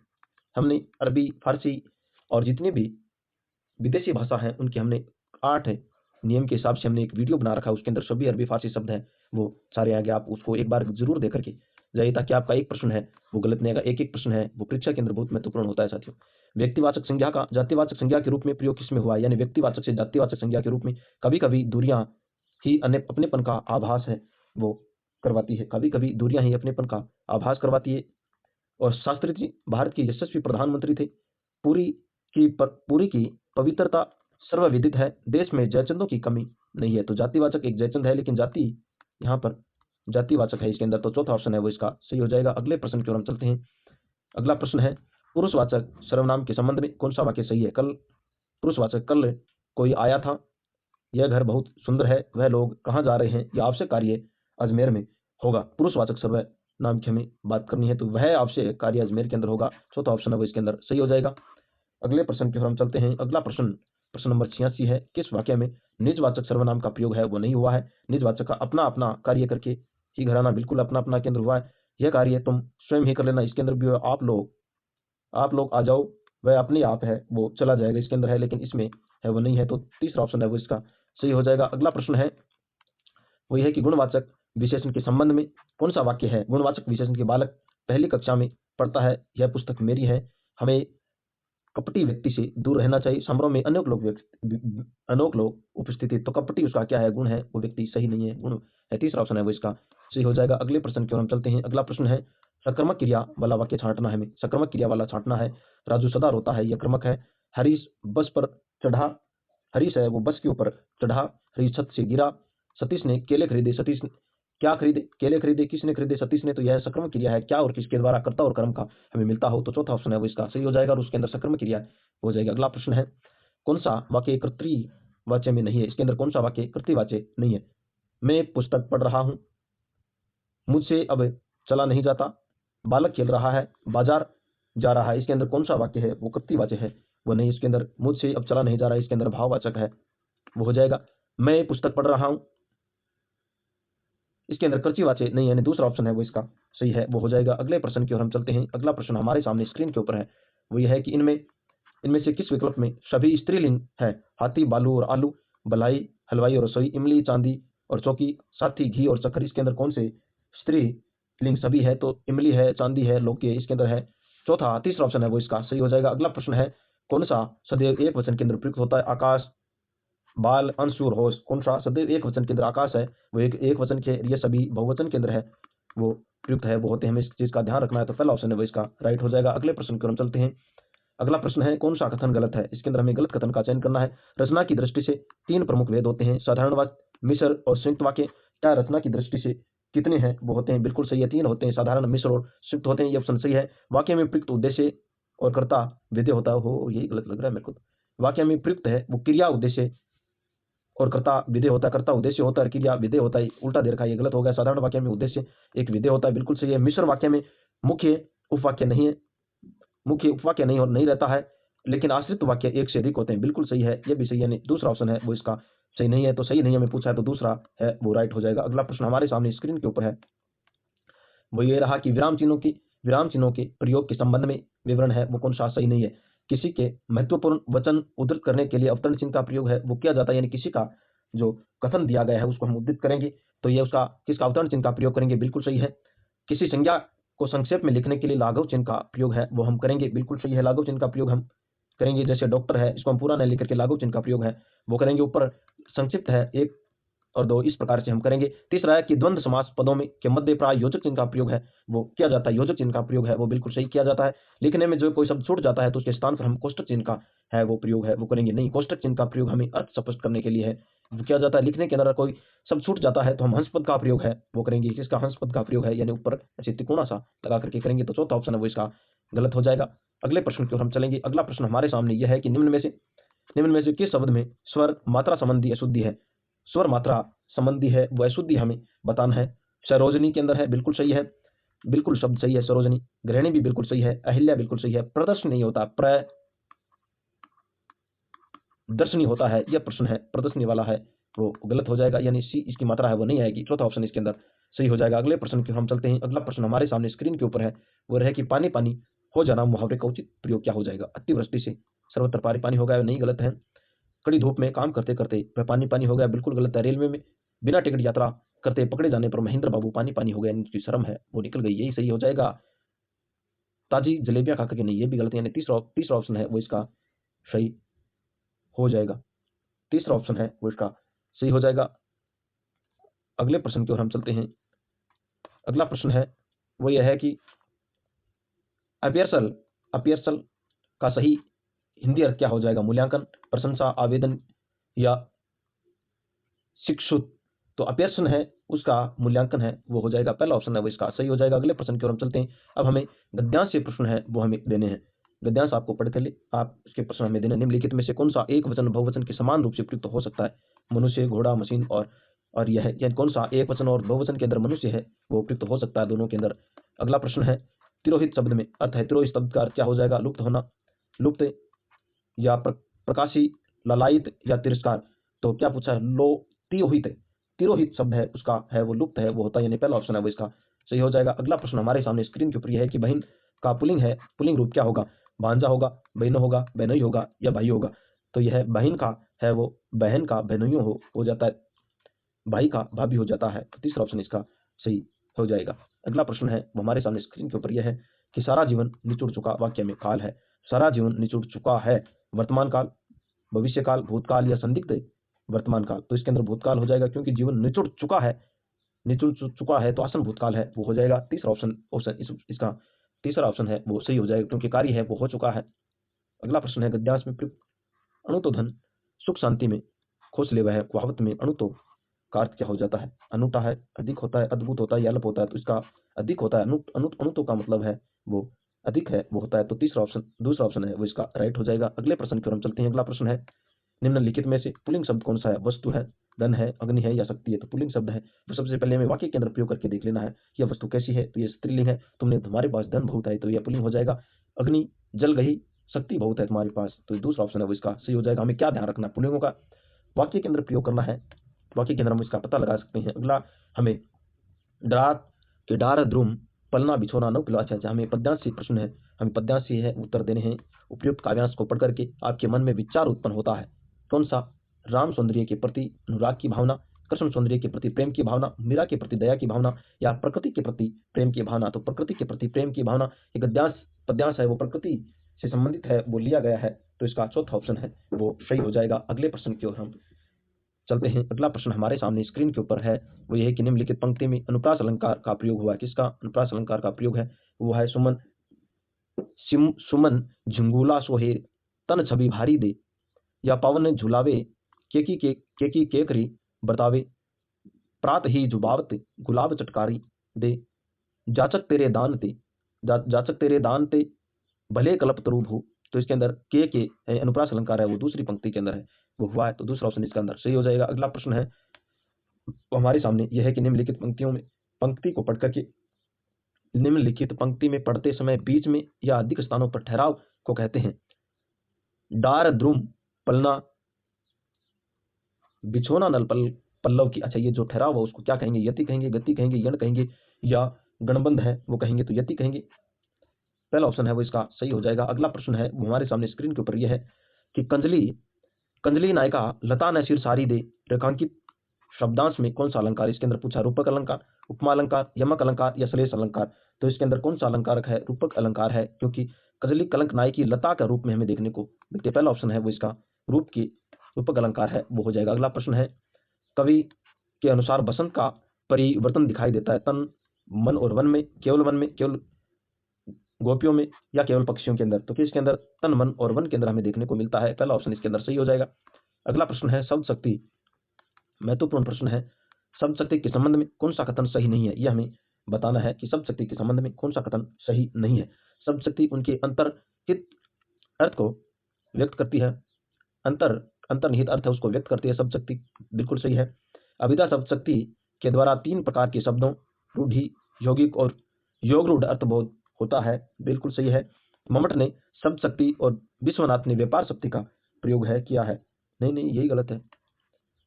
व्यंजना शब्द शक्ति से प्राप्त अर्थ को प्रतिनार्थ भी कहते हैं, बिल्कुल सही है। इस प्रकार तीसरा ऑप्शन है वो इसका सही है वो हो जाएगा। अगले प्रश्न की ओर हम चलते हैं। अगला प्रश्न अगला प्रश्न अब हमारे सामने मनोविज्ञान के आने वाले हैं। लगभग 10 प्रश्न है, 9 से 10 प्रश्न है वो मनोविज्ञान के करने जा रहे हैं। आपको यह पेपर है वो कैसा लगा, आप हमें कमेंट बॉक्स के अंदर बताइए। आप हमें यह बताइए कि किसके प्रश्न है वो आपको करवाने हैं, और इस आगे वाले जो पेपर है उसके अंदर किस विषय के हमें ज़्यादा प्रश्न है वो इंक्लूड करने हैं, वो भी हमें बताएं। प्रश्न नंबर है कि निम्नलिखित शिक्षा मनोविज्ञान का कौन सा सामाजिक प्रक्रिया के अंतर्गत वर्गीकृत नहीं है? खेल, अनुकरण, आत्म या सेल्फ कॉन्सेप्ट, पाठ्य सहगामी क्रियाएं,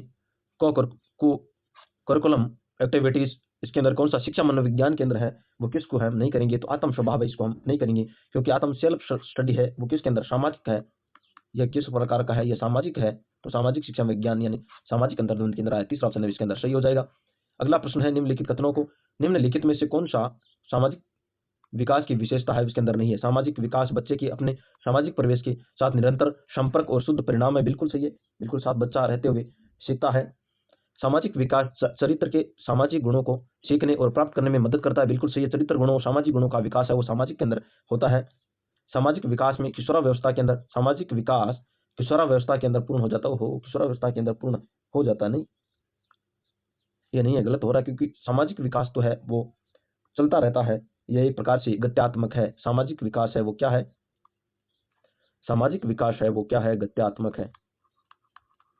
गत्यात्मक यानी गमन करता रहता है, ये गलत हो गया। सामाजिक विकास बच्चे को अपनी सामाजिक परिवेश में खुद और समाजित करने, समाज के संबंधों रखने में सक्षम बनाता है, बिल्कुल सही। समाज के अंदर उस समाज के अंदर बच्चा रहेगा वो अपने आप में समाज करेगा, और इधर समाज इसके अंदर और परिवार के अंदर समाज, चारों तरफ से एक समाज है वो बच्चे को समाजित करने के लिए महत्वपूर्ण भूमिका वो निभाता है। तो तीसरा ऑप्शन है वो इसके अंदर सही हो जाएगा। चौथा ऑप्शन इसका जो तीसरा ऑप्शन है वो गलत हो जाएगा, क्योंकि सामाजिक विकास है संपूर्ण जीवन तक बच्चा है वो सीखता रहता है। अगले प्रश्न की ओर हम चलते हैं। अगला प्रश्न है कि निम्नलिखित में से एक शास्त्रीय अनुबंधन सिद्धांत का नियम है इसके अंदर कौन सा नहीं है? सामान्यीकरण, विभेदीकरण, अंतर्नोद और अर्जन करना।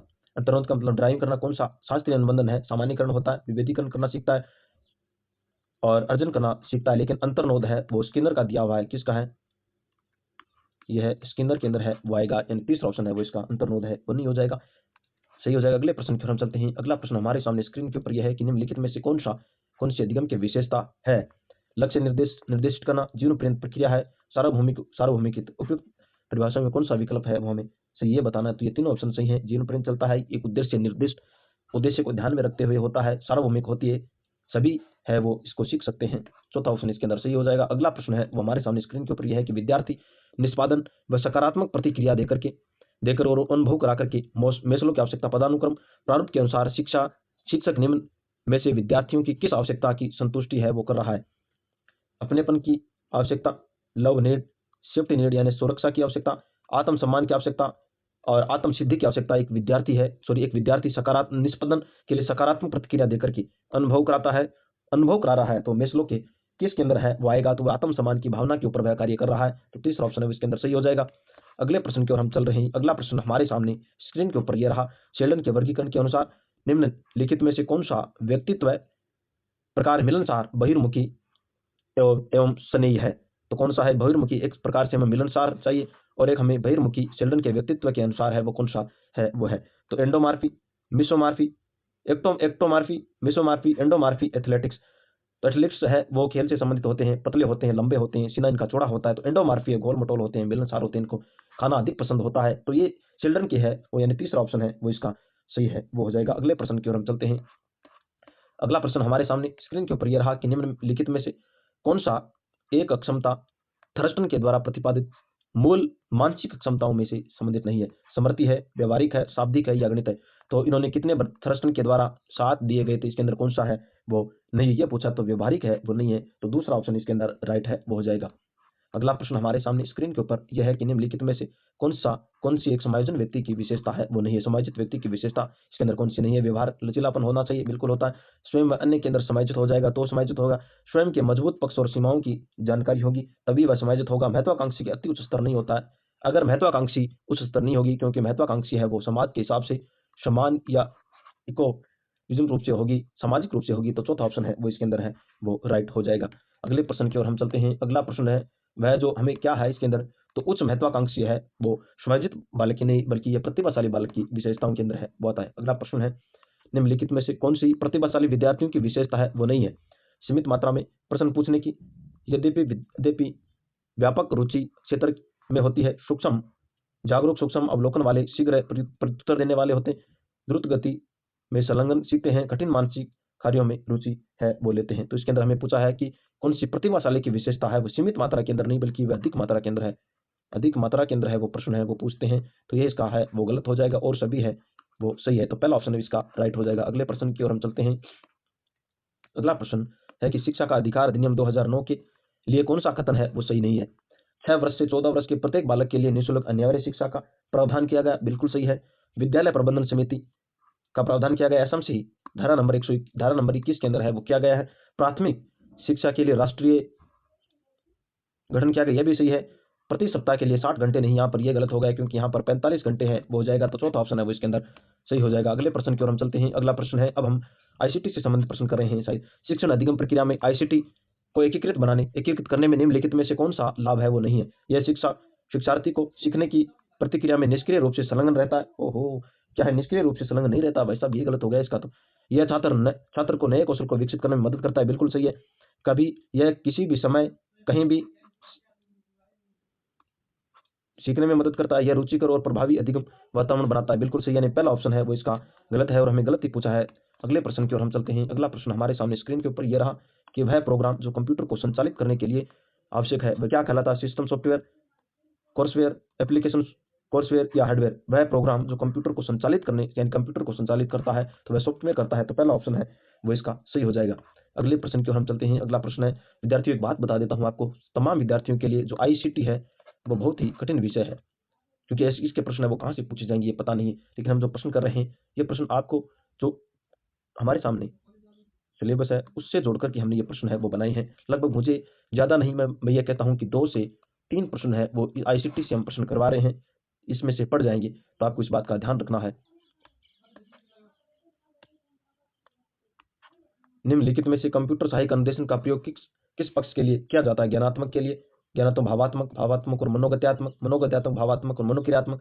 ज्ञानात्मक और मनोक्रियात्मक के लिए है वो कंप्यूटर का प्रयोग है वो किया जाता है। तो चौथा ऑप्शन है वो इसका सही हो जाएगा। अगले प्रश्न की ओर हम चलते हैं। अगला प्रश्न हमारे सामने स्क्रीन के ऊपर यह है कि कंप्यूटर निर्देशक के माध्यम से छात्रों को मिलता है व्यक्ति प्रतिक्रिया, शीघ्र सही उत्तर, तत्काल प्रतिक्रिया, यानी तीनों ऑप्शन है वो इसके सही हो जाएंगे। सभी ऑप्शन है वो इसका सही हो जाएगा। अगले प्रश्न की ओर हम चलते हैं। अगला प्रश्न है कि कंप्यूटर की कुंजी या पटल, कीबोर्ड की हम बात करते हैं तो उत्पन्न करती है सॉफ्टवेयर, अनुदेशन, प्रोग्राम या संचालन। तो कौन सी है वो अनुदेशन के माध्यम से है वो करते हैं। तो तीसरा ऑप्शन है वो इसका सही हो जाएगा। अगला प्रश्न हमारे सामने स्क्रीन के ऊपर यह है, आईसीटी के 5 प्रश्न आएंगे और हम 5 प्रश्न बना करके आप सभी के सामने लेके आए हैं। कंप्यूटर प्रणाली के घटक का आंतरिक संचालन क्या होता है। सॉफ्टवेयर के द्वारा होता है, कूट अनुदेशन के द्वारा होता है, हार्डवेयर के द्वारा होता है या स्वतः ही होता है। तो इसके अंदर किसके द्वारा होता है, कूट अनुदेशन के द्वारा। आंतरिक की बात हो रही है, घटक की, कंप्यूटर प्रणाली के घटकों का आंतरिक संचालन है वो अनुदेशन के द्वारा है वो होता है। तो दूसरा ऑप्शन इसका सही हो जाएगा। अगले प्रश्न की ओर हम चलते हैं। अगला प्रश्न यानी अब हम अगला प्रश्न हमारे सामने यह है कि प्रदेश में आयोजित महोत्सव अभियान 2025 के संबंध में कौन सा कथन सही नहीं है। हमें करंट से संबंधित है यह प्रश्न है। हम किससे प्रश्न कर रहे हैं, अब हम करंट के प्रश्न है वो कर रहे हैं। घूमर महोत्सव प्रदेश के 7 संभाग मुख्यालयों के अंदर है 19 नवंबर 2025 को आयोजित होगा, यानी आयोजित किया गया। घूमर महोत्सव की हम बात करते हैं तो यह कहाँ किसके अंदर है वो हुआ था। अगले ऑप्शन की ओर हम चलते हैं। हमें यहाँ पर क्या क्या चीज देखने को मिल सकती है। घूमर, यहाँ पर हमने इस प्रश्न को हमने बनाया है कि 7 संभाग मुख्यालयों के अंदर, तो यहाँ पर हमें सभी जिला भी मिल सकता है। यह भी हमें ध्यान रखना है कि सभी जिलों के ऊपर, तो यह इसका गलत हो जाएगा, संभाग स्तर पे हो जाएगा। आह्वान उत्सव चांदबाड़ी है वो दौसा के अंदर, दौसा ने 26 से 21 सितंबर 2025 में आयोजित किया गया। मरु महोत्सव का उत्सव है वो कितनी फरवरी को, 9 से 11 फरवरी की है। 9 से 11 फरवरी को जयपुर में आयोजित किया जाए। मरु महोत्सव कहाँ, नहीं जैसलमेर के अंदर, ये गलत हो गया। इसका हमें पूछा है कौन सा सही नहीं। थार महोत्सव 2025 बाड़मेर में किया गया, 11 से 12 मार्च को हुआ था, ये भी सही है। हमें जो मरु महोत्सव से एक प्रश्न है वो जरूर पूछा जाएगा, तो हमें इस चीज का ध्यान रखना है। तो इसका कौन सा ऑप्शन है वो सही हो जाएगा, जयपुर के अंदर नहीं, यह जैसलमेर के अंदर है मरु महोत्सव हो जाएगा। तीसरा ऑप्शन इसका सही हो जाएगा। अगले प्रश्न की ओर हम चलते हैं। अगला प्रश्न है, हाल ही में राजस्थान में हुए युद्धाभ्यास इंद्र किस सेना के मध्य हुआ था। अभ्यास है, युद्धाभ्यास है वो इंद्र की बात कर रही है। किस के मध्य, भारत और अमेरिका के मध्य, रूस और भारत के मध्य, चीन और रूस के मध्य, इंग्लैंड और भारत के मध्य, तो रूस और भारत के मध्य है वो ये हुआ था। और यह कब हुआ था, किस रेंज के द्वारा किया गया था, तो यह 7 से 8 अक्टूबर को हुआ था। 7 से 8 अक्टूबर 2025 को हुआ था। और कौन सी रेंज के द्वारा है, वो महाजन फील्ड रेंज बीकानेर, महाजन फील्ड बीकानेर के द्वारा है वो किया गया था। तो इसका दूसरा ऑप्शन है वो सही हो जाएगा। अगले प्रश्न की ओर हम चलते हैं। अगला प्रश्न है, आरपीएससी के वर्तमान नए सदस्य नियुक्त किए गए उनमें से कौन सा सही नहीं है। हेमंत प्रियदर्शनी, डॉक्टर अंकेश अंकेश तलवार अंकेश तलवार, डॉक्टर सुशील विशु और डॉक्टर मंजू शर्मा। तो कौन सा सही नहीं है, डॉक्टर मंजू शर्मा है, ये सही नहीं है, क्योंकि मंजू शर्मा ने अभी अभी ने 2020 के अंदर है, सितंबर 2020 के अंदर, 23 सितंबर 2020 के अंदर इनका हुआ था। और इन्होंने अपना त्यागपत्र दिया था। अभी इस्तीफा है वो 2025 को, यानी 1 सितंबर 2025 को इन्होंने त्यागपत्र है वो दिया था। इन तीनों की नियुक्ति है वो 23 सितंबर 2025 को वो हुआ था। तो वेरी इंपॉर्टेंट चीज है। तो ये हेमंत प्रियदर्शनी है वो झारखंड के आईपीएस हैं। और जो तलवार है, अशोक जी तलवार है, वो जोधपुर के शिक्षाविद रहे हैं। और डॉक्टर सुशील विशु है वो चिकित्सा अजमेर के अंदर है वो कार्यरत थे। तो इस प्रकार हमारा जो चौथा ऑप्शन है वो इसका सही हो जाएगा। अगले प्रश्न की ओर हम चलते हैं। अगला प्रश्न है, 18 जून 2025 को साहित्य अकादमी नई दिल्ली द्वारा घोषित बाल साहित्य पुरस्कार है वो किसे राजस्थानी साहित्य के रूप में दिया गया था। भोगीलाल पाटीदार, पूर्णचंद गोदारा को, देवीलाल मैया को, सोनाली सुथार को। तो ये पूर्णचंद किसको दिया गया था, पूर्णचंद गोदारा साहब को है वो बाल साहित्य दिया गया था। हम देवीलाल मैया की हम बात करते हैं तो इनको 2023 के अंदर है वो अंतरा रो ओल्मो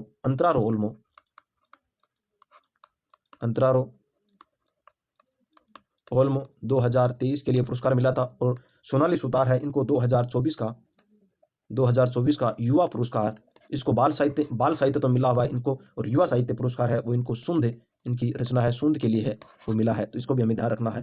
तो इसका दूसरा ऑप्शन है वो सही हो जाएगा। अगले प्रश्न की ओर हम चलते हैं। अगला प्रश्न है, पेरिस ओलंपिक में खेले जाने वाली पेरिस ओलंपिक में खेलों में राजस्थान है, यह है राजस्थान में पैरा एथलीट्स अवनी लेखा की से संबंध में कौन सा कथन है वो सही है, यह हमें बताना है। कौन सा कथन सही है।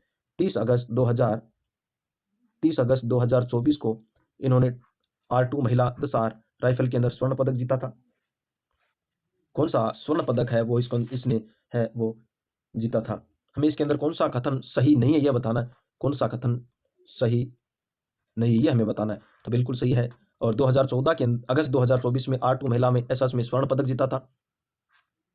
ओहो, प्रश्न पे हमें एक बार फिर से विचार करना है। क्या प्रश्न है, 30 अगस्त 2024 को R2 में एसआर में स्वर्ण पदक जीता था।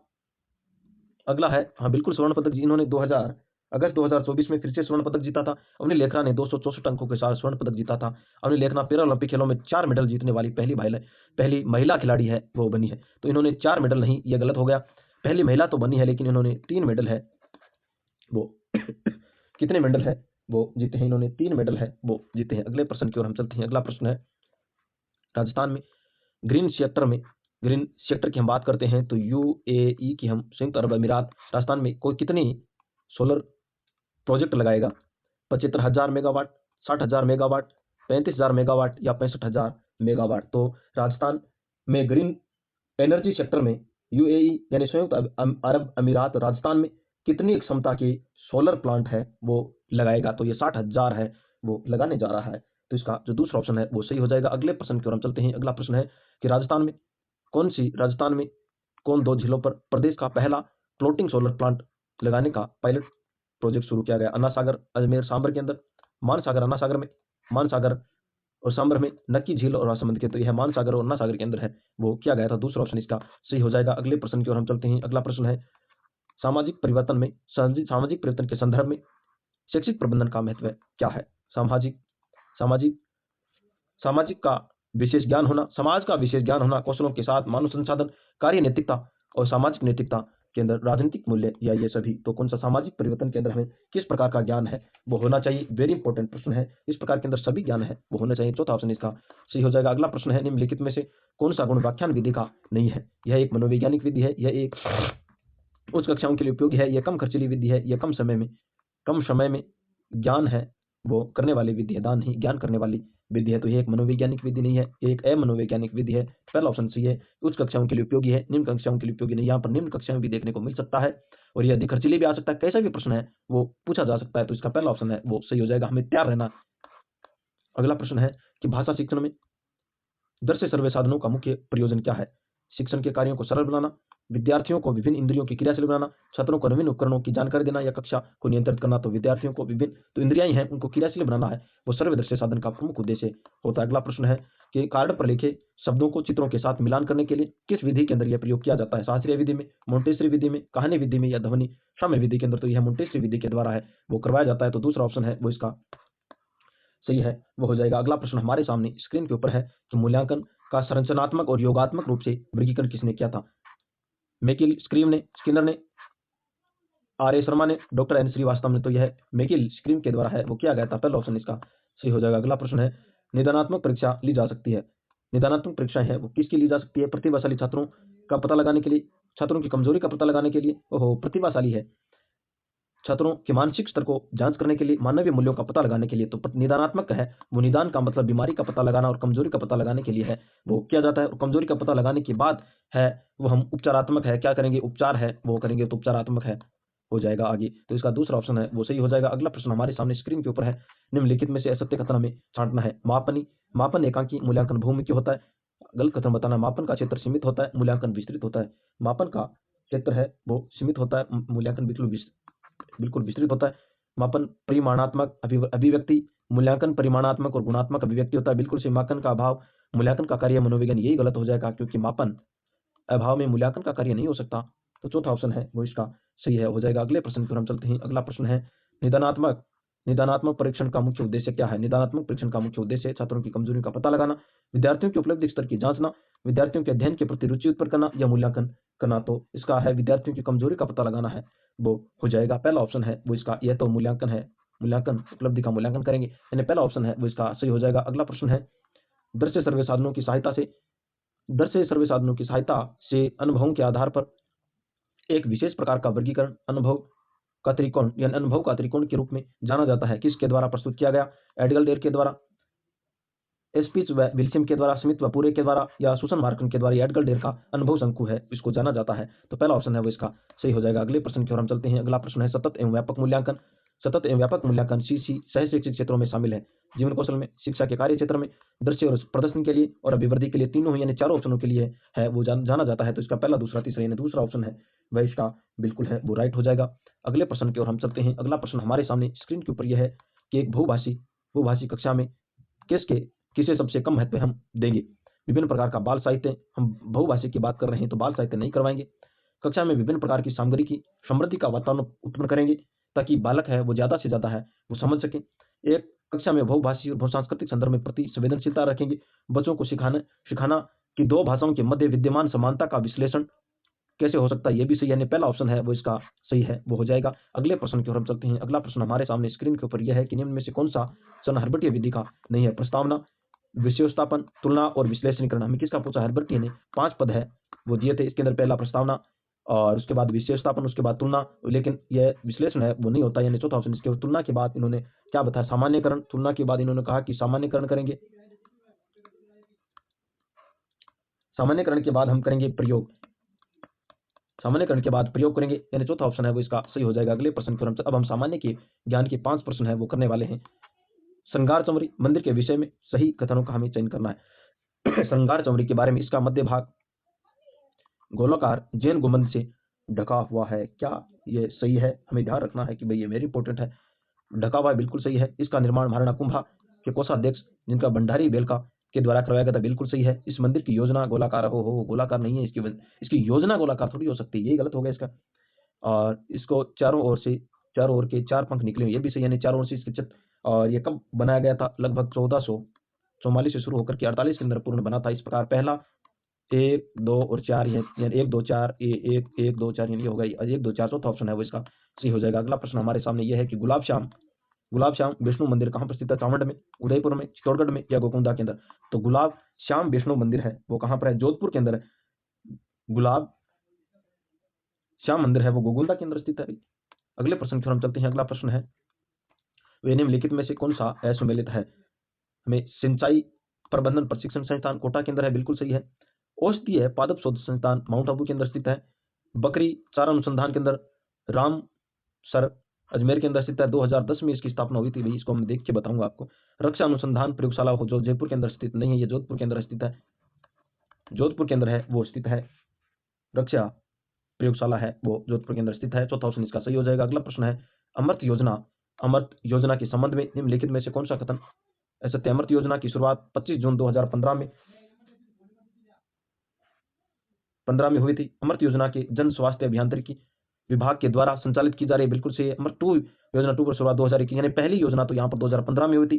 2.0 है 1 अक्टूबर 2021 में, और वर्ष 2029-30 तक हर घर नल के द्वारा पेयजल आपूर्ति करवाना इसका उद्देश्य हो। उद्देश्य तो बिल्कुल सही है, लेकिन 29-30 के अंदर नहीं है। इसका उद्देश्य 2025 और 26 है वो रखा गया है। तो चौथा ऑप्शन है वो इसका सही है। चौथा ऑप्शन इसका गलत है, गलत हमें पूछा है तो चौथा इसका हो जाएगा। अगले प्रश्न की ओर हम चलते हैं। अगला प्रश्न है लखपति दीदी के संबंध में हमें निम्नलिखित कथनों पर हमें गलत कथन का हमें चयन करना। यह योजना ग्रामीण विकास विभाग के द्वारा संचालित है, बिल्कुल सही है। और लखपति दीदी SHG सदस्य है, जिनकी वार्षिक आय, यानी ये समूह सहायता समूह की सदस्य हैं जिनकी वार्षिक आय 1 लाख रुपए से अधिक होती है। इस योजना का उद्देश्य महिलाओं को आत्मनिर्भर बनाना और उद्यमी बनाना, यह भी सही है। लखपति दीदी बनाने में स्वयं सहायता समूह है कि महिलाओं को 1.5% के ब्याज की दर के ऊपर 2 लाख रुपए की तक का ऋण है वो दिया जाएगा। नहीं, ये गलत होगा। 1% के हिसाब से 1 लाख रुपए है वो दिया जाएगा, 2 लाख रुपए नहीं, तो ये गलत हो गया। हमें गलत पूछा है तो चौथा ऑप्शन है वो इसका राइट हो जाएगा। अगले प्रश्न की ओर हम चलते हैं। अगला प्रश्न है वो हमारे सामने स्क्रीन पर यह है कि राजस्थान के किस औद्योगिक क्षेत्र में दक्षिण कोरियाई कंपनियों के लिए विशिष्ट नामांकित क्षेत्र है? रिको औद्योगिक क्षेत्र भिवाड़ी, घटीला औद्योगिक क्षेत्र अलवर, रिको औद्योगिक क्षेत्र प्रहलादपुरा, रतनपुरा औद्योगिक क्षेत्र किशनगढ़। तो घटीला औद्योगिक क्षेत्र है वो है किसका है? दक्षिण कोरियाई है, यानी इसके अंदर है वो रखा गया है, तो दूसरा ऑप्शन है वो इसका सही हो जाएगा। अगले प्रश्न की ओर हम चलते हैं। यानी आज का हमारा इस पेपर नंबर पहला है, परीक्षा से पहला पेपर। इसका अंतिम प्रश्न हम करने जा रहे हैं। ये कि निम्नलिखित में से कौन सा सुमेलित नहीं है या सुमेलित है? राज्य वृक्ष है वो कल्पवृक्ष केजड़ी को कहते हैं, बिल्कुल सही है। और रेगिस्तान का कल्पवृक्ष है। और राज्य पुष्प रोहिड़ा को कहते हैं। राजस्थान का पुष्प चिंकारा है। राज्य पुष्प खो खो नहीं है। राज्य खेल है वो खो खो नहीं है, बास्केटबॉल है। क्या है? बास्केटबॉल है। और इसको राज्य खेल का दर्जा है वो 1948 के अंदर है वो दिया गया था। तो चौथा ऑप्शन है वो इसका सही हो जाएगा। इस प्रकार आज हमने मॉडल पेपर यानी पहला पेपर है वो कर लिया है। आज हमने पहला पेपर है परीक्षा से पहले, हमने क्या कहा कि परीक्षा से पहले एक परीक्षा का पेपर नंबर पहला आज हमने कर लिया। और इसके अंदर हमने आज हिंदी के प्रश्न है वो कम रखे, जीके के प्रश्न ज्यादा रखे। आगे आने दूसरा जो मॉडल पेपर है वो करेंगे हम। उसमें आप कमेंट बॉक्स के अंदर ये बताएं कि हमें किस प्रकार के प्रश्न है, यानी कौन से सब्जेक्ट के ज्यादा प्रश्न आपको चाहिए, वो हम इसके अंदर इंक्लूड करेंगे। और मैं ये चाहता हूँ कि जो युद्धाभ्यास है उनके हम एक 5-7 वीडियो के अंदर जितने भी युद्धाभ्यास हुए हैं 2024 और 2025 में, उसका हम वीडियो बना करके है वो पेश करें, ताकि आपके लिए एक है वो कारगर साबित हो सके। और ये पेपर कैसा रहा, आप सभी को कैसा लगा, कमेंट बॉक्स के अंदर अपनी राय है वो जरूर पिन करें। मिलते हैं अगले मॉडल पेपर के साथ, अगले पेपर के साथ। तब तक के लिए आप सभी साथियों को जय श्री कृष्णा, राधे राधे। मिलते हैं अगले वीडियो में, तब तक के लिए धन्यवाद। और आपके अपने यूट्यूब चैनल हिंदी ज्ञान पब्लिकेशन को शेयर करना ना भूले और सब्सक्राइब करना भी ना भूले।